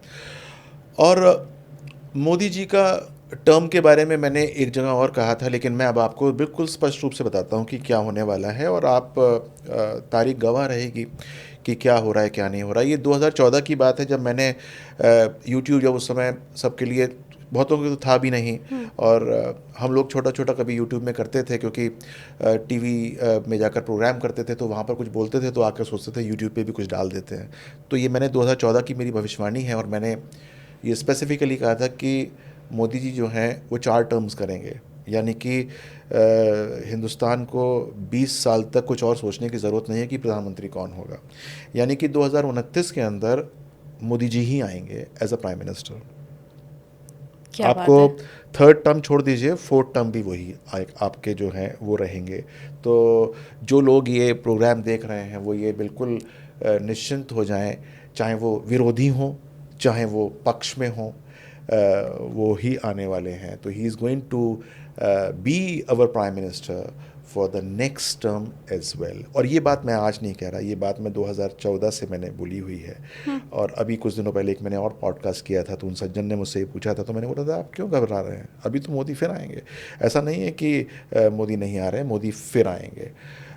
उसके बाद क्या होगा क्या नहीं होगा, कहते हैं उसकी गणना तो एक बात की बात है, लेकिन अभी 2034 तक वो कहीं जाने वाले नहीं। लेकिन विनय जी ये बहुत बड़ी बात है कि 2014 में तब तक बन चुके थे प्रधानमंत्री मोदी जी, या इलेक्शन का दौर था? वो इलेक्शन का दौर था। एंड वो मेरी वीडियो मैंने यूट्यूब पे पड़ी हुई है, उसको कोई भी देख सकता है जाके? कोई भी देखेगा जाकर उसको। ओह माय गॉड, मतलब आपने 2014 में जब मोदी जी बने भी नहीं थे प्रधानमंत्री, आपने तब ये बता दिया था कि वो 4 बार प्रधानमंत्री लगातार बनेंगे। ये सोचना भी उस समय बहुत मुश्किल था विनय जी, क्योंकि ये भविष्यति तो पता नहीं, न भूतो तो जरूर है। पहले ऐसा हुआ नहीं है कभी कि 4 बार लगातार कोई भारत का प्रधानमंत्री बना। मैं आपको अब वही कह रहा हूँ कि वो अब 2029 में जो जिन लोगों ने भी बोला, क्योंकि मैंने भी काफ़ी लोगों के जो गणित हैं पढ़े, पहली बात तो मुझे समझ में नहीं आता कि वो मोदी जी की कौन सी कुंडली उठा के पढ़ते हैं, और दूसरी बात ये है कि वो इतने सक्षम है कि नहीं है। इस बारे में मैं आपको इतना और बताना चाहता हूँ कि आप ये मुझे बताइए कि मान लीजिए कि आपने एक दर्जी का कोर्स सीखा किसी बच्चे ने, तो वो दर्जी जो है वो पहली जो पैंट काटता है या शर्ट काटता है, क्या वो उतनी प्रवीणता से काट सकता है जितनी वो 50वीं काटेगा, या जब वो 100वीं काटेगा, या वो 500वीं काटेगा? यही बात एस्ट्रोलॉजर्स के साथ भी है। एक संवाद है, मैं हमेशा हर एक एपिसोड में बताता हूँ उसको, कि नारद मुनि ने पूछा था एक बार भगवान विष्णु से कि देवादेव कौन जो है सबसे अच्छा ज्योतिषी होता है, कौन किस पे हमको भरोसा करना चाहिए, किस पे नहीं करना चाहिए। तो भगवान विष्णु ने बहुत सहजता के साथ उनको कहा कि मुनिवर, वो सबसे अच्छा ज्योतिषी होता है जिसने 50,000 कुंडलियाँ देखी हुई हों। 50,000 कुंडली, 50,000 कुंडली का मतलब आप समझ सकती हैं कि कितनी होती होंगी वो। 50,000 लोग हो गए पहली बात तो, और दूसरी बात ये है कि एक आदमी 10-12 कुंडली अगर रोज़ देखे तो 15 से 20 साल लग जाएंगे उसको 50,000 कुंडली देखने में। 15-20 साल का एक्सपीरियंस होना चाहिए उसको, तब जाकर वो उस लेवल पे आता है जिसको सर्टिफिकेशन मिलता है, जैसे आपको सिल्वर बटन या फिर आपको गोल्डन बटन मिला हुआ है, वो मिलता है भगवान विष्णु से कि हाँ, अब तुम जाकर कुछ प्रेडिक्शन कर सकते हो। कौन कर रहे हैं वो प्रेडिक्शन? कि आप जो है वो कुछ भी बोलना शुरू कर दो जो आपके मन में आया। एंड जो मैंने आप एपिसोड शुरू किया था तब मैंने कहा था कि मैं तथ्यों को नहीं जानता, और वास्तव में तथ्यों से जो प्रेडिक्शन करता है वो गलत प्रेडिक्शन करता है। जो कुंडली देखकर प्रेडिक्शन करता है वही तो प्रेडिक्शन होती है। तथ्य से देखकर तो सबको ही कर देते हैं प्रेडिक्शन कि हाँ नहीं इंडिया जीत जाएगा या आईपीएल में ये जीत जाएगा, सब करते हैं क्योंकि उनको पता होता है कौन सी टीम ठीक खेल रही है कौन सी नहीं खेल रही है। हाँ। जिसको ये पता नहीं है कि तथ्य क्या है, जिसको कुंडली पता है सिर्फ, वही असली ज्योतिषी है। वरना तो जर्नलिस्ट भी एग्जिट पोल लेके आ जी जाते बिल्कुल हैं। लेकर आते हैं, रोज लेकर हाँ। आते हैं, बिल्कुल रिवर्स भी होते हैं कभी कभी। ठीक बात। लेकिन ये जो आपका प्रेडिक्शन है, एक तो ये बहुत लंबे समय तक मुझे लगता है याद भी रखा जाएगा। 2014 में विनय जी ने कहा था, अब देखिए 2025 में मेरे पॉडकास्ट में भी कह दिया है, तो मतलब इलेक्शन तो अब 2029 में है जी। तो 4 साल पहले आपको ये बात भी पता चल चुकी है जी। अब चूंकि तभी तो मैं कह रहा हूँ आपसे कि आपका ये सबसे ज्यादा वॉच तब तक वॉच किया जाएगा, 29 तक भी वॉच किया जाएगा ये। ठीक बात। अब चूंकि आपने ये तो बता दिया है कि मोदी जी ही हमारे अगले प्रधानमंत्री रहेंगे, तो ये सवाल तो खारिज ही हो गया मेरा कि मोदी नहीं तो कौन। क्योंकि जैसे ही कोई कहता है कि मोदी जी तीसरा टर्म कंप्लीट नहीं कर पाएंगे, मैं फिर अगला सवाल यही पूछती हूँ कि अच्छा जी मोदी नहीं तो फिर कौन। और फिर कौन की जब बारी आती है तो फिर बारी योगी आदित्यनाथ की आती है, क्योंकि सबसे ज्यादा उनके बाद वही पॉपुलर है। तो लगता है कि क्या यूपी से निकलकर वो केंद्र में तो नहीं चले जाएंगे। तो ये तो सवाल मेरा पूछने के पहले ही खारिज हो गया कि योगी जी तो नहीं बनने वाले अगले प्रधानमंत्री। तो जब ये कंफर्म है कि वो अगले प्रधानमंत्री नहीं बन रहे हैं, तो 29 के पहले 27 और 27 में उत्तर प्रदेश का चुनाव। अब वहां का दो बड़ा चेहरा, एक तो योगी आदित्यनाथ, जिनके लिए मैं हमेशा सोचती हूँ कि वो प्रधानमंत्री तो नहीं बनने वाले, तो एक तरफ योगी आदित्यनाथ और दूसरी तरफ अखिलेश यादव, क्योंकि वो भी बड़े पॉपुलर इस समय है। तो इनकी कुंडलियाँ क्या कहती हैं? अखिलेश जी की कुंडली मेरे पास है उपलब्ध। अब उसमें हो सकता है कि 10-15 मिनट का फ़र्क हो, लेकिन काफ़ी अच्छी सटीक मेरे पास उनके लिए इन्फॉर्मेशन है, और वो ये है कि काफ़ी सशक्त हो रहे हैं, काफ़ी बलिष्ठ हो रहे हैं, इस बार काफ़ी बल प्राप्त कर रहे हैं। लेकिन उनका बल जो है वो योगी के सामने हल्का है, और योगी जो हैं वो फिर अपना परचम लहराएंगे और वो फिर से मुख्यमंत्री की कुर्सी पे काबिज होंगे। तो Akhilesh ji is surely going to get momentum, और Yogi ji is still going to have या form the government for that matter. तो अगर अखिलेश जी को बनना है मुख्यमंत्री तो मेरे पास उपाय है उनके लिए। क्या बात है। उम्मीद मैं यही कर रही हूँ कि अखिलेश जी फिर सुने भी इस पॉडकास्ट को और उपाय अपनाए भी। और ये उपाय ज्योतिष के बिल्कुल सटीक होते हैं। उपाय ये नहीं है कि ये पूजा कर लो, क्या ये मंत्रा कर लो। तो उपाय मैं तो ये ऐसे है ही कि सोच रही थी। मुझे लगा आप कोई मंत्र जाप करने देंगे। नहीं, ऐसा नहीं होता। हाँ। देखिए फॉर एग्जांपल मैं आपकी कुंडली की बात करूं जैसे, तो आपकी कुंडली के अंदर चंद्रमा अगर कोई बैठा हुआ है तो वो आपकी माँ है, सूर्य आपके पिता हैं, मंगल आपके भाई हैं, राइट। बुध हैं तो वो आपके जो मंत्री हैं या फिर आपके संतरी हैं वो हो जाते हैं। गुरु आपके वरिष्ठ हो जाते हैं, आपके पिता हो जाते हैं, आपके गुरु हो जाते हैं। शनि आपके नौकर चाकर और जो आपके हुक्म के जो जो आपकी बात मानते हैं सारी, वो हो जाते हैं। इस प्रकार से सारे ग्रह की पोजीशन होती है। तो यदि मैंने अखिलेश जी की कुंडली देखी है तो मैं ये क्या कहूँगा उनसे कि भाई आप यदि नहीं बन रहे हैं तो क्यों नहीं बन रहे हैं, मैं क्यों इस नतीजे पे पहुंचा कि नहीं बन रहे हैं, कि कोई ना कोई ग्रह जो है वो परेशानी क्रिएट कर रहा है। मान लीजिए मैं बता नहीं रहा ये, लेकिन फिर भी मैं ज्यूम करवा रहा हूँ, हाँ, राहु वो गोपनीय है, मैं समझ रही हूँ। हाँ, राहु मान लीजिए परेशानी क्रिएट कर रहा है। राहु इज पब्लिक, वो परेशानी क्रिएट कर रही है। तो अब आप राहु के जाप जितने मर्जी करा लीजिए, लेकिन पब्लिक कैसे मानेगी उस बात से? पब्लिक तो नहीं मानेगी। तो आपको क्या करना पड़ेगा? पब्लिक को मनवाना पड़ेगा। उपाय पब्लिक को मनवाने का उपाय करना पड़ेगा। कहाँ कहाँ नहीं मान रही है ये भी मैं बता सकता हूँ कि आपको कहाँ कहाँ से परेशानी हो रही है। जब कुंडली मैं खोलता हूँ उत्तर प्रदेश की, और उत्तर प्रदेश के अंदर देखता हूँ कि कौन कौन से ग्रह कहाँ कहाँ पर बैठे हुए हैं, कहाँ पर राहु अपनी परेशानी क्रिएट कर रहे हैं, तो मैं बताऊँगा कि लखनऊ में कर रहे हैं, कि रायबरेली में कर रहे हैं, कि रामपुर में कर रहे हैं, कहाँ कर रहे हैं ये बताऊँगा। ये परेशानी है तो जाइए वहाँ पर पब्लिक के बीच में अपने लोगों को परिवर्तित कर दीजिए। ये आदमी वहाँ पर नहीं काम करेगा, वो वाला आदमी यहाँ काम करेगा, उसका चार्ट बेटर है, वहाँ लेकर आइए, वो पब्लिक आपके लिए अच्छी हो जाएगी। दिस वेज हम उसको पूरा का पूरा चेंज कर सकते हैं और उनके लिए वो फ़ायदेमंद कर सकते हैं यदि वो चाहें तो। ठीक बात है, अगर वो चाहें, उनकी कुंडली के ग्रह चाहें। लेकिन अभी तो ग्रहों की स्थिति देख के आपने यही बताया कि योगी आदित्यनाथ दोबारा मुख्यमंत्री बन रहे हैं। बिल्कुल। अब मुझे ये बताइए आप विनय जी, लोग ऐसा बोलते हैं आपको, मतलब मुझे ऐसा आभास हो रहा है कि कमेंट सेक्शन में अब लोग ये कहना शुरू कर देंगे कि ये तो मोदी भक्त हैं, ये तो खाली बीजेपी की तारीफ कर रहे हैं। ऐसा होता है? सामने से भी होता है ऐसा आपके साथ? देखिए, बात भक्त की नहीं है। मैंने फिर बताया कि I am not talking on any तथ्य, मैं बात पढ़ रहा हूँ हॉरोस्कोप की। अब मैंने अखिलेश के लिए भी उपाय बताया, तो मैं मोदी भक्त तो नहीं हुआ। मैं तो अखिलेश को कह रहा हूँ कि भाई तुम आओ मेरे पास, तो तुमको कैसे डिफीट करना है योगी जी को वो बताऊंगा मैं। तो 2025 में आपको 2027 का प्रेडिक्शन भी मिल गया। 25 वाले इलेक्शन का तो मिला ही है, 26 का मिला है, 27 का मिला है, 29 का मिला है। तो मुझे लगता है इतना तो भविष्य बहुत होता है जानने के लिए। अब लोग शायद अपना पर्सनल भविष्य भी आपसे समझना चाहेंगे, और मुझे लगता है एक अगर गुणी आदमी सामने बैठा हो तो उसकी जितनी हो सके विद्या हम ले पाएं, इसी में फिर मेरे पॉडकास्ट का भी भला है। तो अब अगर मैं आगे बढ़ूं, आजकल हम बहुत देख रहे हैं विनय जी कि रिलेशनशिप ब्रेक हो रहे हैं, लोग लव मैरिज कर रहे हैं और लव मैरिज नहीं सस्टेन कर पा रही है। पूरा घर परिवार सबसे लड़ करके लड़का लड़की ने शादी की, और वो भी 6 महीना साल भर ही चली, उसके बाद नहीं चल पाई। तो क्या ये जो रिलेशनशिप का टूटना है, इसके लिए कुंडली के ग्रह जिम्मेदार होते हैं या साल भी जिम्मेदार होता है कि भाई 25 में ज़्यादा टूटेंगी शादियाँ, 26 में ज़्यादा टूटेंगी? ये कैसे होता है? साल से तो हम इसको कोरिलेट नहीं कर सकते।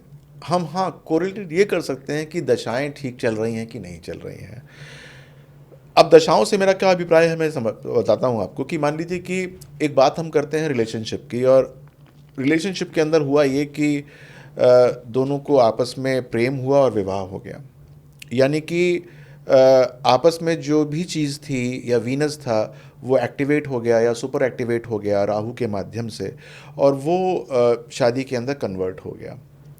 अब उसके बाद असली बुद्धि जागी या असली बात जागी। जुपिटर ने कहा कि अरे क्या कर लिया, या बुध ने कहा कि तुम्हारे तो बुद्धू थे पहले और अब क्या बात तुमने कर ली, ये तो वो व्यक्ति ही नहीं है जिससे शादी होनी चाहिए थी। अब वो जागृत हो गए। वो जागृत कैसे होते हैं? वो दशाओं पे होते हैं कि कौन सी दशा चल रही है। आपको कभी कभी लगता है ना कि अरे ये बात थी क्या। ऐसा नहीं है कि आपको ये बात पहले पता थी, आपको तुरंत पता लगी यार वो तो मेरे साथ छल कर रहा था, हाँ। या उसने मुझे बैकस्टेप किया है, उस समय नहीं पता था आपको। जैसे ही आपको एक जागृति आई दशाओं के कारण या ट्रांजिट के कारण, तो वो जो है वो नेगेटिविटी जागृत हो गई। तो बहुत बार जैसे मेरे पास कोई कपल आता है, वो कहता है कि हम मैरिज करना चाहते हैं, अच्छी डेट क्या होगी? तो मैं कहता हूँ 2 साल ठहर जाओ या 1 साल ठहर जाओ। वो इसलिए कि अभी आपकी दशा ठीक नहीं चल रही है। शादी तो कर लोगे, लेकिन उसके बाद ये नेगेटिविटी जो आपके भीतर की है वो जाग जाएगी और उसके बाद आप अलग हो सकते हो। अब इसके लिए दो फायदे होते हैं। एक तो वो रोक देते हैं अपने विवाह को अगर वो मेरी बात मानते हैं तो, और वो नेगेटिविटी जागृत हो जाती है और बिना शादी किए वो सेपरेशन हो जाता है 6 महीने के Okay, बाद। हाँ। तो ख़त्म हो गई बात। जो चीज़ शादी के बाद होती वो शादी से पहले हो गई। और दूसरी बात ये है कि उसके बाद भी वो लड़ झगड़ के किसी प्रकार से रहते हैं रिलेशनशिप में, तो वो कितनी विषमताएं आने वाली हैं वो समझ जाते हैं कि भाई इसकी मुझे माँ से भी झेलना पड़ेगा, इसके बाप से भी झेलना पड़ेगा, इसकी मौसी से भी झेलना पड़ेगा, इसकी बुआ को भी झेलना पड़ेगा, तब जाकर चलेगी रिलेशनशिप। तो वो 1-1.25 साल के अंदर ज़्यादा बुद्धिमान हो जाते हैं और फिर दशाएं कॉन्ड्यूसिव हो जाती हैं। जब मैंने बताया कि जब दशाएं कॉन्ड्यूसिव हो जाएंगी, सब शादी करते हैं और उसको पहले से पता होता है कि कहाँ कहाँ पर परेशानी आने वाली है, वो पहले से देख चुके होते हैं ड्रामा सारा का सारा, तो शादियाँ बच जाती हैं। तो कुछ शादियाँ इम्पॉसिबल होती हैं, होनी ही नहीं चाहिए, क्योंकि वो जितना मर्जी, क्योंकि मैंने देखा कि 10-10, 12-12 साल की रिलेशनशिप शादी नहीं चली 3 महीने भी। और बहुत बार ये होता है कि जानते नहीं थे, एक दिन भी शादी हो गई और उसके बाद वो 20-20, 25-25, 30 साल से वो they are married, happily married for that matter. तो अगर हॉरोस्कोप के अंदर जो ग्रह हैं वो अच्छे हैं, पॉजिटिव हैं, मजबूत हैं शादी के, तो रिलेशनशिप चलना आरंभ हो जाती है। लेकिन ध्यान देना, रिलेशनशिप पंचम भाव होता है, यानी कि लव इज़ 5th हाउस और शादी 7th हाउस है। जैसे ही लव शादी के अंदर कन्वर्ट होता है तो 5th हाउस ख़त्म, यानी कि प्रेम जो था वो ख़त्म। अब 7वां भाव शुरू हो गया, यानी कि रिलेशनशिप, रिस्पॉन्सिबिलिटीज़ ये शुरू हो गई। ये डिफरेंट तरीका होता है। तो बहुत लोग क्या होता है कि जब तक रहते हैं रिलेशनशिप में, प्रेम में, तब तो बहुत रोज़ी रहता है मामला, लेकिन जैसे ही शादी के अंदर उन्हीं के साथ कन्वर्ट होता है और वैसे ही तुरंत ही जो है पाकिस्तान इंडिया की वॉर शुरू हो जाती है। कभी कोई सर्जिकल स्ट्राइक हो रही होती है, कभी कुछ हो रहा होता है, कभी कुछ हो रहा होता है। तो इसको एग्जामिन करना बहुत ज़रूरी होता है। क्या इसमें कुंडली मिलान से कुछ हद तक सफलता पाई जा सकती है? क्योंकि मैंने कई बार देखा है, ये हालांकि विरोधाभासी भी है, मैं ऑनेस्टली आपको बताऊं, कई बार मैंने देखा है कुंडली मिलाकर अरेंज मैरिज हुई लेकिन वो भी सफल नहीं हुई, रोज़ लड़ाई झगड़े हो रहे हैं।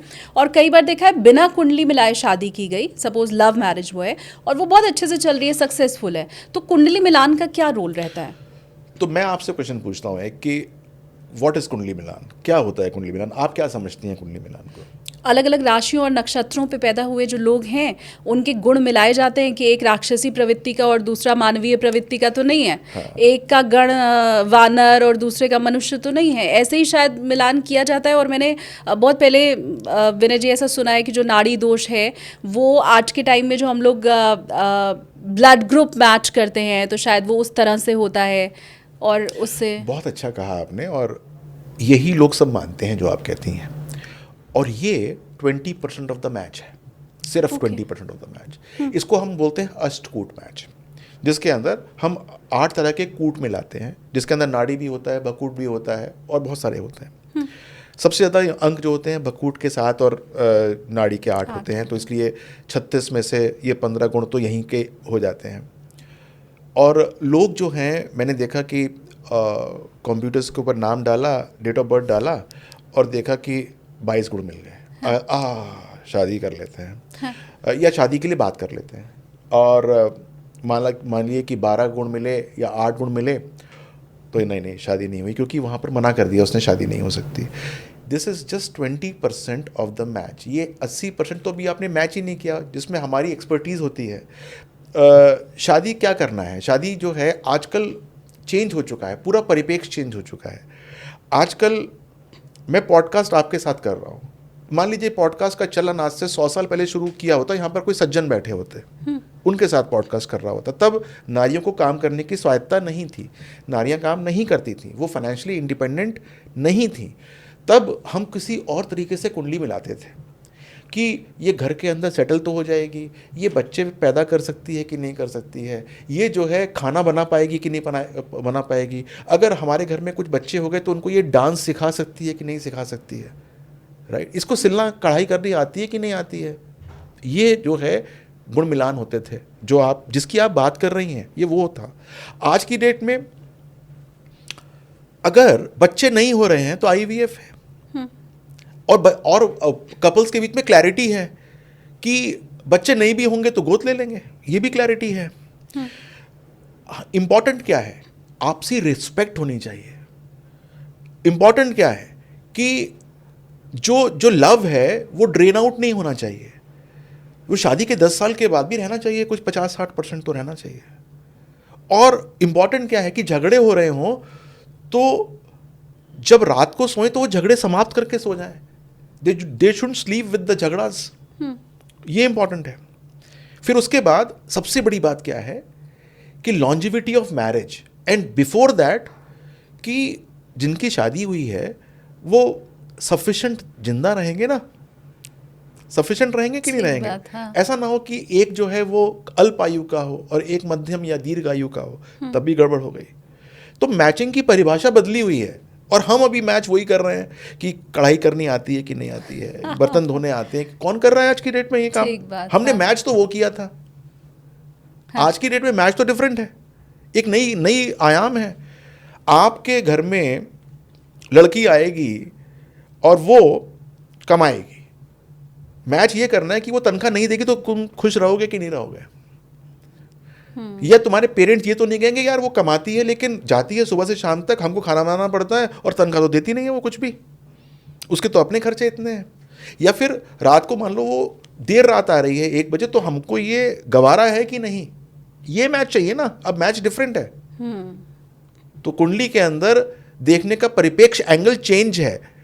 तो जो वो पंडित जी बैठते, मैं देखता हूँ कि बहुत बार जब मैं पीएचडी कर रहा था इसके अंदर, तो मुझे हॉरोस्कोप नहीं मिलते थे, 50,000 हॉरोस्कोप चाहिए थे मुझे, तभी तो मैं बनता ज्योतिषी। कहाँ से मिलेंगे मुझे 50,000 डिवोर्सी लोग या जिनके डिवोर्स हो रहे हो। मैं जाता था कोर्ट में जहाँ पर डिवोर्स के लोग मिलते थे मुझे, जो कि बैठे होते थे अपनी अगली तारीख डॉक्टर उनके पास जाने के लिए, जज साहब के पास जाने के लिए। मैं पूछता था कि आपकी कुंडली मिली थी जब शादी हुए थे, तो उसमें से मुझे 40-50% मुझसे बात कर लेते थे कि सर हमारी तो कुंडली मिली थी और उसके बाद भी हमारा डिवोर्स हो रहा है, और पंडित जी ने बोला था कि हाँ कुंडली मिल गई हमारी।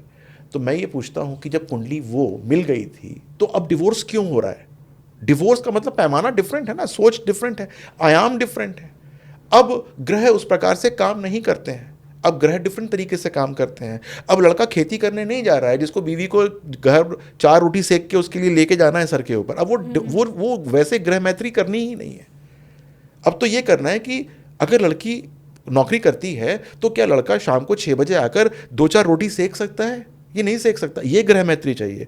कौन कपड़े धोएगा? ये ग्रह मैत्री करनी है, कपड़े धोने ही नहीं है, ये ग्रह मैत्री है। तो बिल्कुल आयाम बदल गए। तभी मैंने आपसे कहा था कि आप क्या समझते हैं ग्रह मैत्री। वो ग्रह मैत्री है ही नहीं, वो मैचिंग ऑफ द हॉरोस्कोप है नहीं जो आज के परिप्रेक्ष्य में देखना चाहिए। And to my surprise most of the astrologers do not know this. उनको पता ही नहीं है कि हमको देखना क्या है। ये परेशानी वाली बात है। ये बहुत गूढ़ बात आपने मुझे लगता है बता दी है, और मेरे व्यूवर्स को भी अब ये सोचना चाहिए, क्योंकि बहुत से लोग होंगे जो शायद अपने बेटे या बेटी की शादी की तैयारी कर रहे होंगे और ऐसे ही जाकर के किसी ज्योतिषी के पास वो मैच मेकिंग कराएंगे। तो ये जो दिव्य चक्षु आपने खोला है ना यहाँ पर विनय जी, कि आप जो सोच रहे हैं कि आप मैच मेकिंग करा रहे हैं, ये दरअसल वो है ही नहीं। हम अभी भी 100 साल पुरानी पद्धति पर हैं, और वो 80% वाला ज्ञान आपको जिस ज्योतिषी या जिस गुरु के पास मिले, फिर आप वहाँ पर जाइएगा मैच मेकिंग कराने। और भगवान न करे अगर किसी के जीवन में कोई कष्ट चल रहा है, सेपरेशन वाला योग इस समय एक्टिव है, तो फिर वो पंडित जी को दोष आप ना दें कि जी बता करके मिला करके तो कुंडली शादी कराई थी और उसके बाद भी ये देखना पड़ रहा है। क्योंकि वो क्या कहते हैं, मैं कह सकती हूँ कि कुएं में ही भांग पड़ी हुई है। आपने कहा ज्यादातर ज्योतिषी जानते नहीं है, मैक्सिमम लोग पुरानी पद्धति से ही मिला रहे हैं। जी बिल्कुल। तो ये फिर सेपरेशन वाला जो योग है, वो अगर किसी की कुंडली में है तो क्या उपायों के जरिए उसे रोका जा सकता है या फिर होने देना चाहिए? देखिए, बड़ा अच्छा क्वेश्चन है ये, और ये क्वेश्चन ये है कि सेपरेशन का योग है तो कुंडली मिलान से खत्म हो जाएगा, राइट? अच्छा। एक लड़का है एक लड़की, हाँ। दोनों की कुंडली में सेपरेशन योग है तो 100% होके रहेगा। और एक की कुंडली में है तो हमने लड़के से उसकी जैसे शादी कर दी जिसमें अंदर वो योग नहीं है, यानी कि एक में है और एक में नहीं है, तो that is known as matching of horoscope, कि हमने मैच कर दिया उसको। इसकी नेगेटिव एनर्जी थी एक हॉरोस्कोप की, हमने दूसरे हॉरोस्कोप से मैच कर दिया। एक के अंदर था कि भाई इसकी शादी कम चलेगी, या केतु महाराज बहुत परेशानी कर रहे हैं 7th हाउस के अंदर, वो कह रहे हैं कि मेरे तो जुपिटर बैठे हुए हैं, बहुत अच्छा है मामला, शादी कर दो आपस में, थोड़ी बॉडी फाइटिंग होगी लेकिन चल जाएगा काम। अगर मान लीजिए कि इसकी कुंडली में भी सेपरेशन योग है, दूसरी कुंडली के अंदर भी सेपरेशन योग है, तो फिर आपने x + x 2x कर दिया। अब जो है सेपरेशन होके रहेगा, जैसे ही वो जो सेपरेटिव प्लैनेट्स होते हैं वो एक्टिव होंगे बाय ट्रांजिट और बाय दशा, किसी भी तरीके से एक्टिव होंगे तो वो सेपरेशन कर सकते हैं। उपाय होते हैं, फिर बताता हूं, उपाय होते हैं।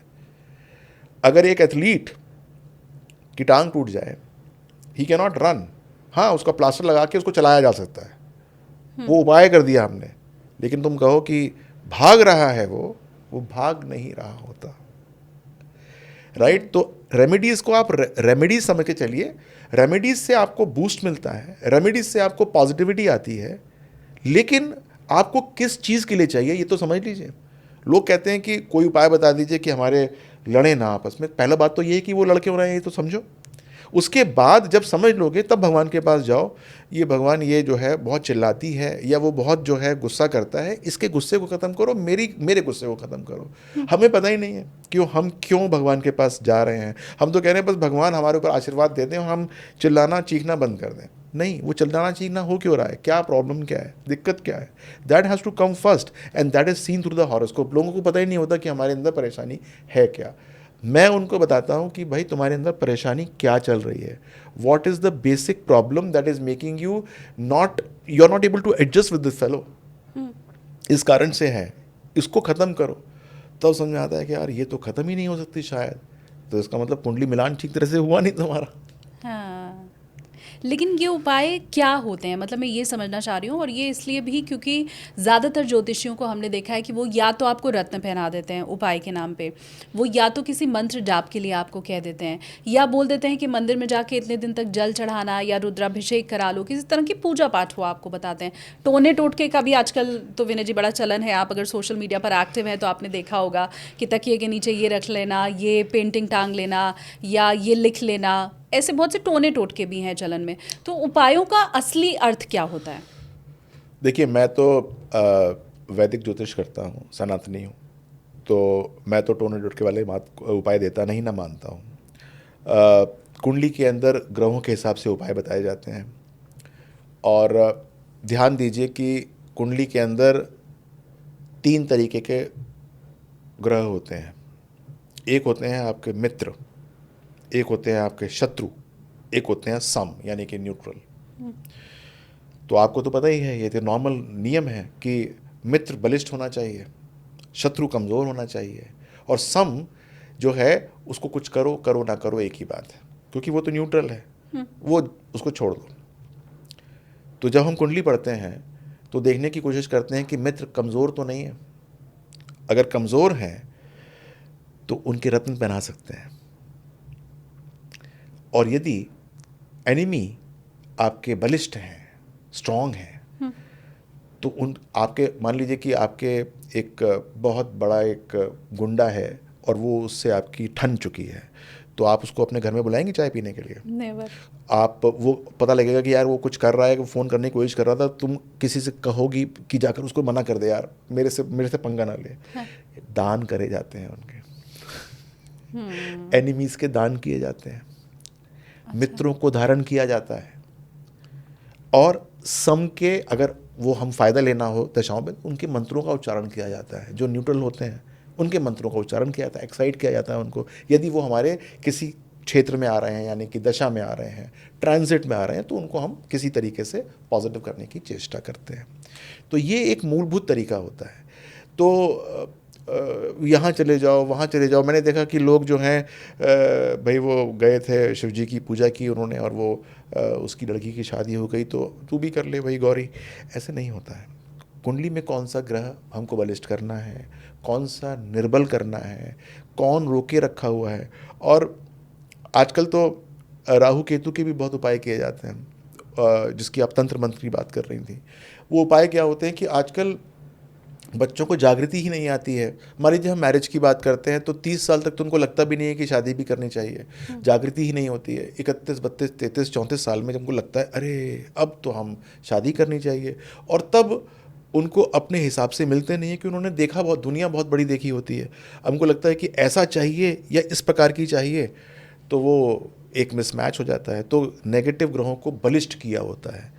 तो मैं तो ये कहूँगा कि अगर किसी तरीके से कुंडली में पता चल जाए कि कौन सा ग्रह अच्छा है, कौन सा ग्रह जो है वो विरोधी है, उस प्रकार से उपाय करें तो अच्छा फ़ायदा हो सकता है। लेकिन इन उपायों का फायदा होता है। जी बिल्कुल होता है। रूट कॉज जो है वो पता लगना इसमें ज़्यादा ज़रूरी है। बहुत ज़्यादा ज़रूरी है। एक और प्रश्न हमेशा से मुझे परेशान करता है, जो मुझे लगता है कि इसका मुझे काश सही अर्थ या सही जवाब मिल जाए, कि कर्म प्रधान जीवन होता है या पुनर्जन्म वाले जो कर्म होते हैं वो प्रधान जीवन होता है, आपके पूर्व जन्म वाले, मतलब वो जो कुंडली में लिखा होता है, तो दोनों में से क्या ज़्यादा बली है? बहुत अच्छा प्रश्न है आपका। और यहाँ पर ना मैं ये कहूँगा कि दोनों बड़े इम्पोर्टेंट हैं, और दोनों इम्पोर्टेंट क्यों है वो बताता हूँ आपको मैं।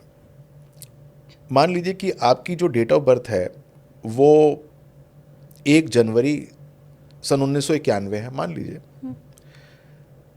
अब 1 जनवरी सन 1991 को आप कहीं पर पैदा हुई, और जैसे ही आपकी कुंडली बनी तो उसके अंदर कुछ ग्रह पॉजिटिव थे, कुछ नेगेटिव थे। आपने तो एक क्षण भी अभी पृथ्वी के ऊपर जिया नहीं, अभी आप रोई भी नहीं, लेकिन आपकी जो है वो कुंडली बन गई।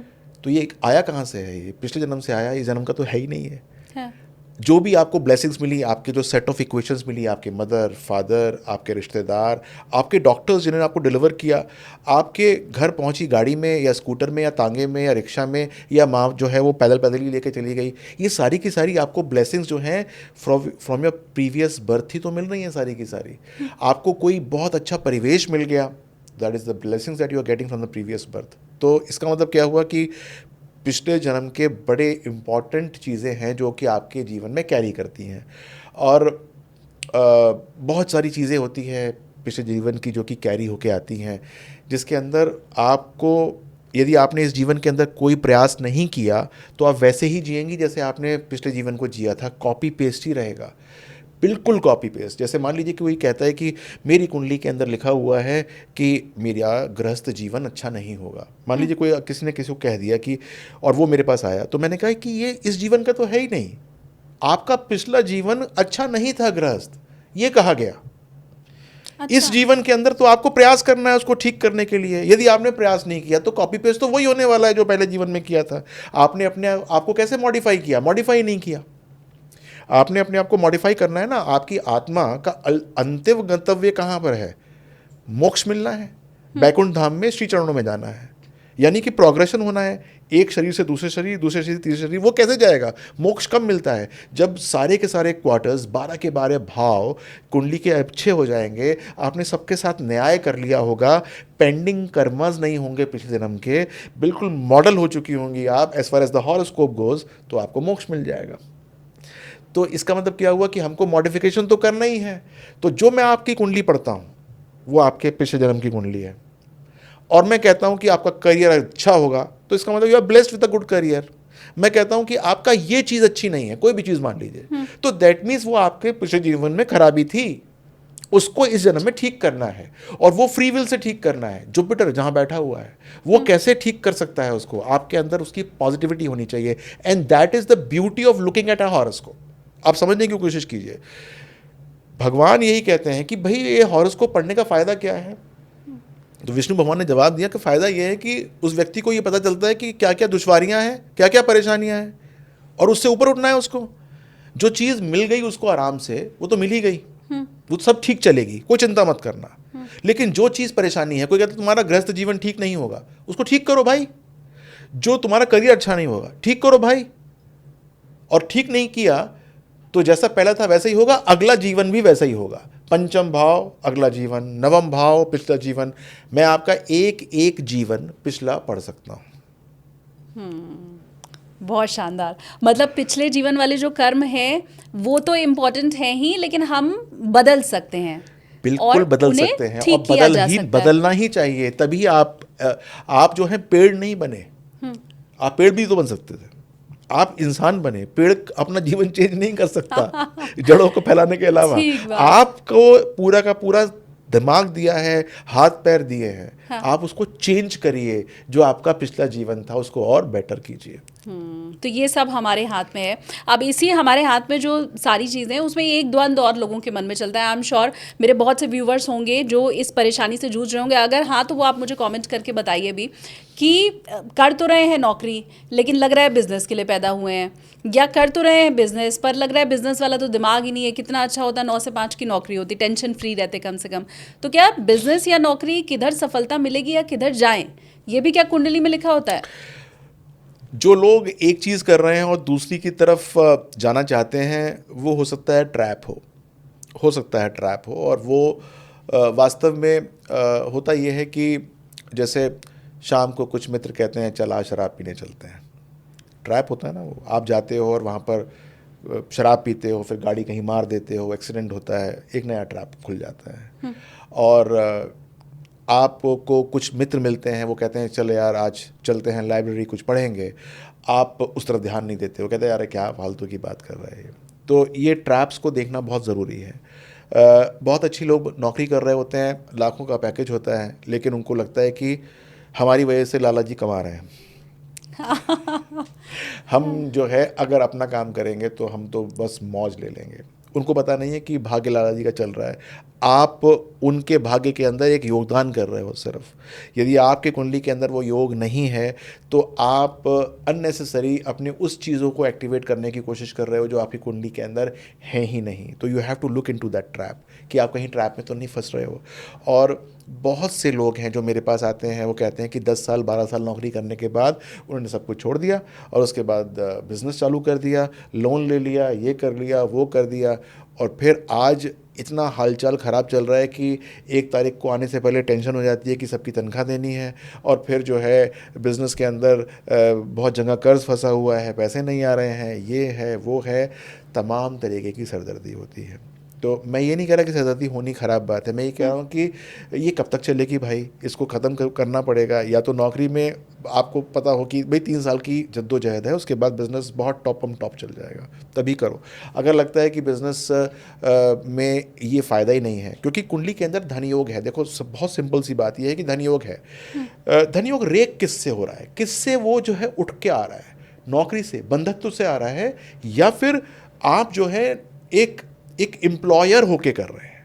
वो पता ये चलता है नॉर्मली एक हॉरोस्कोप से कि हाउ दैट लक्ष्मी योग इज कमिंग। आप देखिए बहुत सारे ऐसे लोग हैं, करोड़ों का पैकेज होता है, और बहुत सारे ऐसे बिजनेसमैन हैं जो कि बमुश्किल हज़ारों कमा पाते हैं। उसका लक्ष्मी योग नौकरी से प्रज्वलित हो गया, और इसका हो सकता था कि नौकरी करके ज़्यादा पैसे कमा पाता, लेकिन इसका बिजनेस करने के बाद भी वो लक्ष्मी योग उस तरीके से एक्टिवेटेड नहीं है। तो first of all, whenever you are taking this sort of plunge, you should get your horoscope verified for this yoga, whether it is an employee yoga or an employer yoga, whether you have a Lakshmi yoga or Dhan yoga or not in your horoscope, this has to be examined। और फिर आपको ये देखना है कि लक्ष्मी योगा किससे activate हो रहा है, सरदर्द करके हो रहा है या बिना सरदर्द करके हो रहा है। अच्छा। तो वो काम कर लेना चाहिए। हाँ, तो वो बच्चे जो अभी पढ़ाई कर रहे हैं, आप उनके माता पिता को ये सजेस्ट करेंगे कि पहले उनकी कुंडली दिखानी चाहिए कि किस स्ट्रीम में जाएं और तब उन्हें आगे बढ़ना चाहिए? अरे बड़ा इम्पॉर्टेंट है। आजकल क्या होता है कि माँ बाप जो हैं वो भी बेचारे जो वो उन्होंने जीवन में किया नहीं होता, वो बच्चों से एक्सपेक्ट करते हैं कि वो कर लेंगे। मैं आईएएस नहीं बना, ये बनेगा, मैंने ये नहीं किया, ये काम करेगा। उसके ऊपर 4वीं 5वीं क्लास से ही वो आईएएस बना घूम रहा होता है घर के अंदर, या फिर वो बहुत बड़ा कोई अधिकारी बना घूम रहा होता है। और ये माँ बाप कल्प्रिट हैं इसमें कि वो जो है बच्चों के ऊपर अननेसेसरी एक्सपेक्टेशंस करके रखते हैं, और 11वीं क्लास के अंदर ऐसे सब्जेक्ट्स चुनवा देते हैं कि अब तो ये आईआईटी ही करेगा, चाहे उसका जो धन योग है, अब फिर बता रहा हूँ, धन योग है, वो अकाउंट्स के अंदर फलित हो रहा था, या बीए इकोनॉमिक्स करके फलित हो रहा था, या फिर वो एलएलबी करके फलित हो रहा था। उनको ये पता ही नहीं चलता, वो उसको वास्तव में जो है वो इस कोचिंग इंस्टीट्यूट से वहाँ भेज दिया। 2 साल जो है उसने इंजीनियरिंग करी, मतलब उसकी तैयारी करी, वो नहीं हुआ, फिर 1 साल उसको एक्स्ट्रा दिया, और फिर क्या है, घर के अंदर एक डिप्रेसिव माहौल शुरू हो जाता है। वो बच्चा जो है वो अपनी आंखें चुराता है, माँ बाप जो हैं उसको देख कर उनके मन में एक घृणा सी उठती है कि इसके ऊपर इतना पैसा खर्च कर दिया और ये बिल्कुल निखट्टू निकला, इतना तो ख़राब कोई नहीं था, शर्मा जी का बेटा इतना अच्छा कर गया, फलाने का इतना अच्छा कर गया, ढिमकाने का इतना अच्छा कर गया। तो सबसे पहले तो आपको ये देखना चाहिए कि आपका बच्चा है लाइक किसका, और ये हॉरोस्कोप देख के पता लगता है। और मैं यहाँ पर बताना चाहता हूँ उन सब माँ बाप को जो आपका प्रोग्राम देख रहे हैं कि भाई सबसे पहले तो ये देख लो कि जुपिटर मरकरी है कैसा हॉरोस्कोप के अंदर। जुपिटर होता है ज्ञान लेने का कारक और मरकरी होता है ज्ञान को डिस्पेंस करने का कारक। यानी कि आपके पास बुद्धि बहुत है, आपने बहुत अच्छा पढ़ लिया, लेकिन जब एग्जाम का टाइम आया तो आप लिख ही नहीं पाए, दैट इज मरकरी। आपने बहुत अच्छा ज्ञान ले लिया, दैट इज गुरु। बच्चे, आपने सुना होगा माँ बाप कहते हुए हमारा बच्चा है तो बहुत इंटेलिजेंट लेकिन रिजल्ट नहीं आता इसका ठीक, that is disparity between the energies of Jupiter and mercury. ऐसे बहुत सारे बच्चे होते हैं, आता उनको कख नहीं है, लेकिन जब बोलने पे आते हैं तो लगता है कितना गुणवान होगा। उनका मरकरी यानी कि बोलने की क्षमता या बताने की क्षमता बहुत अच्छी होती है, लेकिन गुरु इतना अच्छा होता नहीं है। तो वो एनर्जी अलाइन करनी बहुत ज़रूरी है कि कैसे वो एनर्जी अलाइन होगी। यानी कि गुरु कम से कम इतना तो अच्छा हो कि वो अच्छी मरकरी को बैलेंस कर सके और मरकरी इतना अच्छा हो कि वो एक अच्छे गुरु को बैलेंस आउट कर सके। उसमें उपाय काम करते हैं, और उपाय क्या काम करते हैं कि मॉक टेस्ट लीजिए, उसके अंदर टेस्ट लिखिए। अगर किसी का अपने आप को डिलीवरेंस अच्छा नहीं है, वो अच्छी डिलीवरी नहीं कर पाता, तो जो उसने पढ़ा है कम से कम उसके टेस्ट होने चाहिए बाकायदा, बार बार बार बार बार बार, ताकि मरकरी अच्छा होना शुरू हो जाए। अगर उसको ये पता चल जाएगा यार मैं लिख के आता हूँ, मेरी मम्मी जब घर में अपना कॉपी जांचती है या मेरी टीचर कॉपी जांचती है तो नंबर नहीं आते, तो इसका मतलब मुझे उसके ऊपर इम्प्रोवाइज़ करना है, और फिर वो इम्प्रोवाइज़ करना शुरू करता है। ऐसा नहीं है कि काम नहीं हो सकता, काम को पता होना चाहिए कैसे करना है, तो वो हो भी सकता है। विनय जी, आप यकीन मानिए मैंने इतने ज्योतिषियों से बात की है, लेकिन जहाँ नंबर कम आ रहे हैं एग्जाम में तो वो उसके उपाय बताते हैं कि सुबह जल्दी उठो, सूर्य को जल दो, लेकिन मॉक टेस्ट करो और उसकी क्यों ज़रूरत है और उससे मरकरी कैसे ठीक होगा, ये बताने वाले ज्योतिषी मुझे लगता है बहुत कम है कि मॉक टेस्ट से भी मरकरी ठीक होता है। देखिए, मैं उन सबको नमन करता हूँ जो आपके साथ बैठे हैं, लेकिन बात यह है कि सबसे इम्पोर्टेंट बात यह है कि अगर बच्चा को ये पता हो कि उसको खाना क्या है, अपनी माँ को बताएगा नहीं, तो माँ उसको रोज़ वो भिंडी पराठा दे देगी। बच्चे को पता होगा वो मम्मी मुझे तो पास्ता खाना है या मेरे को पास्ते की क्रेविंग हो रही है, हाँ। तो माँ को नहीं आता होगा तो यूट्यूब देखेगी, सीखेगी, बना देगी। पता होना चाहिए कि हमारे अंदर कमी क्या है। भगवान के पास जा रहे हो, भगवान जब हम हनुमान जी के पास जाते हैं कहते हैं ना कि मुझे बल बुद्धि विद्या सब दो, लेकिन पता होना चाहिए कि हम विद्या तो है लेकिन हमको डिस्पेंस की पावर है कि नहीं है। तो मुझे भगवान को उपाय भी करने हैं, तो भगवान से ये कहना है कि जी मैं ना लिख नहीं पाता ठीक तरीके से, मैं बोल नहीं पाता ठीक तरीके से, जब इंटरव्यूज़ होते हैं तो मैं भूल जाता हूँ, मेरे को ना समझ तो है लेकिन मैं उनको सही तरीके से शब्दों में पिरो नहीं पाता हूँ। तो ये पता होना चाहिए कि मुझे क्या नहीं आता है, और उसके मुझे टेस्ट करने हैं, और भगवान के पास जाना है ये कहने के लिए कि मुझे शक्ति दो कि जिसकी मैं तैयारी कर रहा हूँ मैं वो अच्छी तरीके से कर पाऊँ। तो बिजनेस या नौकरी में क्या है कुंडली में और कैसे देखा जा सकता है वो तो आपने बता दिया, लेकिन और एक चाहत मुझे लगता है हर भारतीय में है कि हम विदेश में सेटल हो जाएं, हम अब्रॉड चले जाएं, क्योंकि यहाँ तो हम नोट कमा रहे हैं रुपए में, वहाँ हम डॉलर में कमाएंगे। तो ये डॉलर में कमाने की जो चाहत है और कई लोगों की पूरी होती है, कईयों की नहीं होती है, तो क्या वो भी विदेश जाने का योग या विदेश जा कर के तरक्की, नौकरी, ये सब पाने का योग क्या कुंडली में होता है? बिल्कुल होता है, और ये बहुत सेंसिटिव मैटर है, क्योंकि मेरे पास जो साउथ इंडिया के लोग होते हैं उनको यूएस सेटल होना होता है, मेरे पास नॉर्थ इंडिया के ख़ासतौर से पंजाब के होते हैं उनको कनाडा सेटल होना होता है, जो बीच के लोग होते हैं उनको जाना होता है ऑस्ट्रेलिया, या फिर अब जर्मनी का पैटर्न शुरू हो चुका है कि हमें वहाँ जाना है, यूरोप में सेटल करने हैं। तो सबसे बड़ी बात यह है कि विदेश का कुंडली में योग होता है कि आप जाएंगे कि नहीं, लेकिन उस योग से बड़ा एक और योग होता है कि प्रॉफिटेबली वहाँ पर आप सेटल हो पाएंगे कि नहीं हो पाएंगे। प्रॉफिटेबली का मतलब ये होता है कि घर के अंदर 9 रुपये महीने अच्छा है, बाहर 11 रुपये से, मतलब एक सिंपल सी बात यह है कि घर में रहेंगे 4th हाउस मजबूत रहता है। 4th हाउस का मतलब आपके माँ, आपका घर, आपके संस्कार, आपके आसपास के लोग। जब आप बाहर निकलते हैं तो लिफ्ट में जाते हैं, उतरते हैं, आपको सब अपने मिलते हैं, नमस्ते हुए ना हो, लेकिन फिर भी आंखों आंखों में बात होती है कि हाँ सब कुछ ठीक है, ये हो। आपको लगता है कि कल कोई दिक्कत होगी तो साथ में गुप्ता जी हैं, उनसे बात हो जाएगी, इनसे ये बात हो जाएगी। ये बड़ा इम्पॉर्टेंट है। तो हम जब ये देखने की कोशिश करते हैं कि बाहर से, विदेश से धन का योग है, तो वो किसकी कॉस्ट में आ रहा है। मान लीजिए कि इंडिया में बैठ के वो कमा ही नहीं सकता, या फिर इतना पैसा आएगा ही नहीं, तो और विदेश रोक अच्छा है तो जाओ, खूब जाओ, तुमको जाना चाहिए। लेकिन अगर सपोज मार्जिनली फ़र्क है, वहाँ अच्छा मिल रहा है लेकिन इस 4th हाउस के कॉस्ट पे मिल रहा है, तो हम मना करते हैं। तो ये भी देखने का एक ब्यूटी होती है हॉरोस्कोप को, कि उसको सही प्रकार से गाइडेंस देना कि आपको क्या करना चाहिए और क्या नहीं करना चाहिए। यहाँ पर मैं बिल्कुल एक अच्छी तरीके से बताने की कोशिश करता हूँ कि मेरे पास लोग आते हैं ना कि सर विदेश जाना है, अगले साल जा पाऊँगा कि नहीं जा पाऊँगा, और ये उद्देश्य है, अच्छे पैसे कमाने हैं। मैं उनकी बात सुनता ही नहीं हूँ। मैं उनकी बात ये कहता हूँ कि भाई जाना क्यों है, अगर सपोज कुंडली में योग नहीं है, योग है भी और हल्का योग है। फॉर एग्जांपल जैसे बिजनेस और नौकरी की बात है, 100 रुपये आपको मिलते हैं नौकरी में, बिजनेस करके 110 रुपये मिलेंगे, तो आप क्या करना चाहोगे? सिंपल सी बात है कि यार नौकरी करेंगे हाँ, ना, सुबह 9 बजे जाएंगे, शाम को 6 बजे घर में तो होंगे अपने। हाँ। नहीं करेंगे, चाहे 110 रुपये मिल रहे हो। यही बात विदेश के अंदर भी है कि अगर आपको अपनी धरती पे 9 रुपये मिल रहे हैं और बाहर की धरती पे आपको 11 रुपये मिल रहे हैं, तो आप क्यों बिना मतलब में बाहर जाओ? यहाँ रहो, 4th हाउस को मजबूत करो, 4th house to 4th house, 7th house को मजबूत करो। ये सारे के सारे केंद्र मजबूत हो जाते हैं, 4th to 4th, 7th to 4th, 10th to 4th 1, सारे मजबूत हो जाते हैं आपकी जन्मभूमि पे रहने पर। बाहर जाते हैं तो केंद्र यानी कि त्रिकोण, केंद्र तो पहले हो गए, त्रिकोण मजबूत होने शुरू हो जाते हैं, अच्छी बात होती है। तो प्रचंड योग यदि बाहर है तो जाइए, वरना आपने देखा होगा कि, अब पता नहीं आपको इतना एक्सपीरियंस है कि नहीं, लेकिन मैंने देखा कि 40, 45, 50 साल के लोग जो होते हैं, जिनको बाहर रहते हुए 10 साल हो जाते हैं, उनको अपनी जन्मभूमि याद आती है। उनको लगता है कि वापस चलो, उनको लगता है कि यहाँ बहुत हो गया। लेकिन प्रॉब्लम क्या होती है, बच्चे अब विदेशी हो जाते हैं, बच्चे अब जो हैं वहाँ पर सेटल हो चुके होते हैं, उनका घर वो हो जाता है, आपका घर यहाँ है, उनका घर वो है। आप समझ ही नहीं पाते क्या करें क्या ना करें। और फिर धीरे धीरे आप ना यहाँ के बचते हैं ना वहाँ के बचते हैं। इंडिया आके आपको अच्छा लगता है, लेकिन क्योंकि आपका 10-20 साल का डिस्कनेक्ट हो चुका होता है, तो यहाँ भी रिश्तेदार आपसे विमुख हो जाते हैं, आपके यहाँ पर परिवेश भी हल्के पड़ जाते हैं। तो वो व्यक्ति जो है ना, वो त्रिशंकु सा हो जाता है, उसको समझ में नहीं आता मैं करूँ क्या, यहाँ रहूँ वहाँ रहूँ।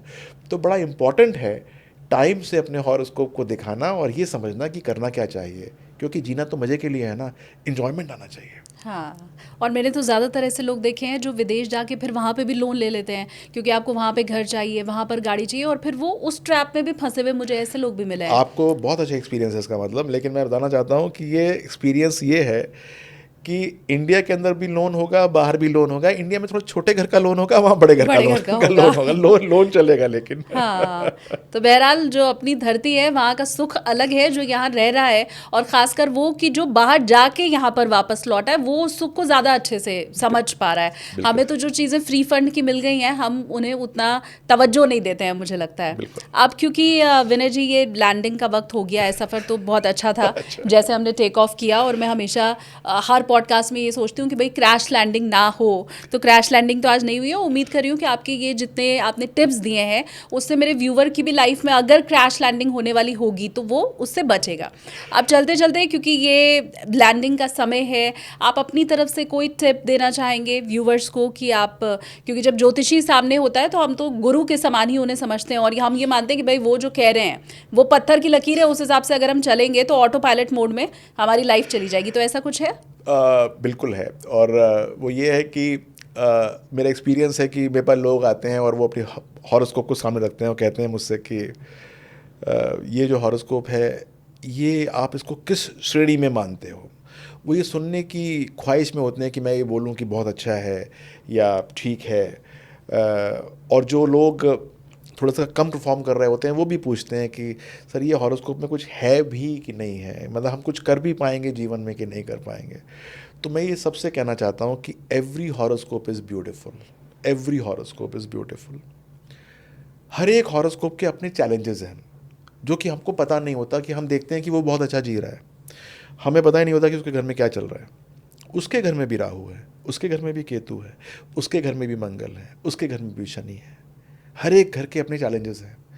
आपके अपने चैलेंजेस हैं। आप ये समझ रहे हो कि आप ही परेशान हो, आपको पैसा नहीं आ रहा, आपका घर नहीं बना, आपकी नौकरी हल्की है, आपका बिजनेस नहीं चल रहा। नहीं, ऐसा नहीं है। उसका भी कुछ न कुछ दिक्कत में है। हमको तो ये देखना है कि हम कैसे ठीक हो सकते हैं।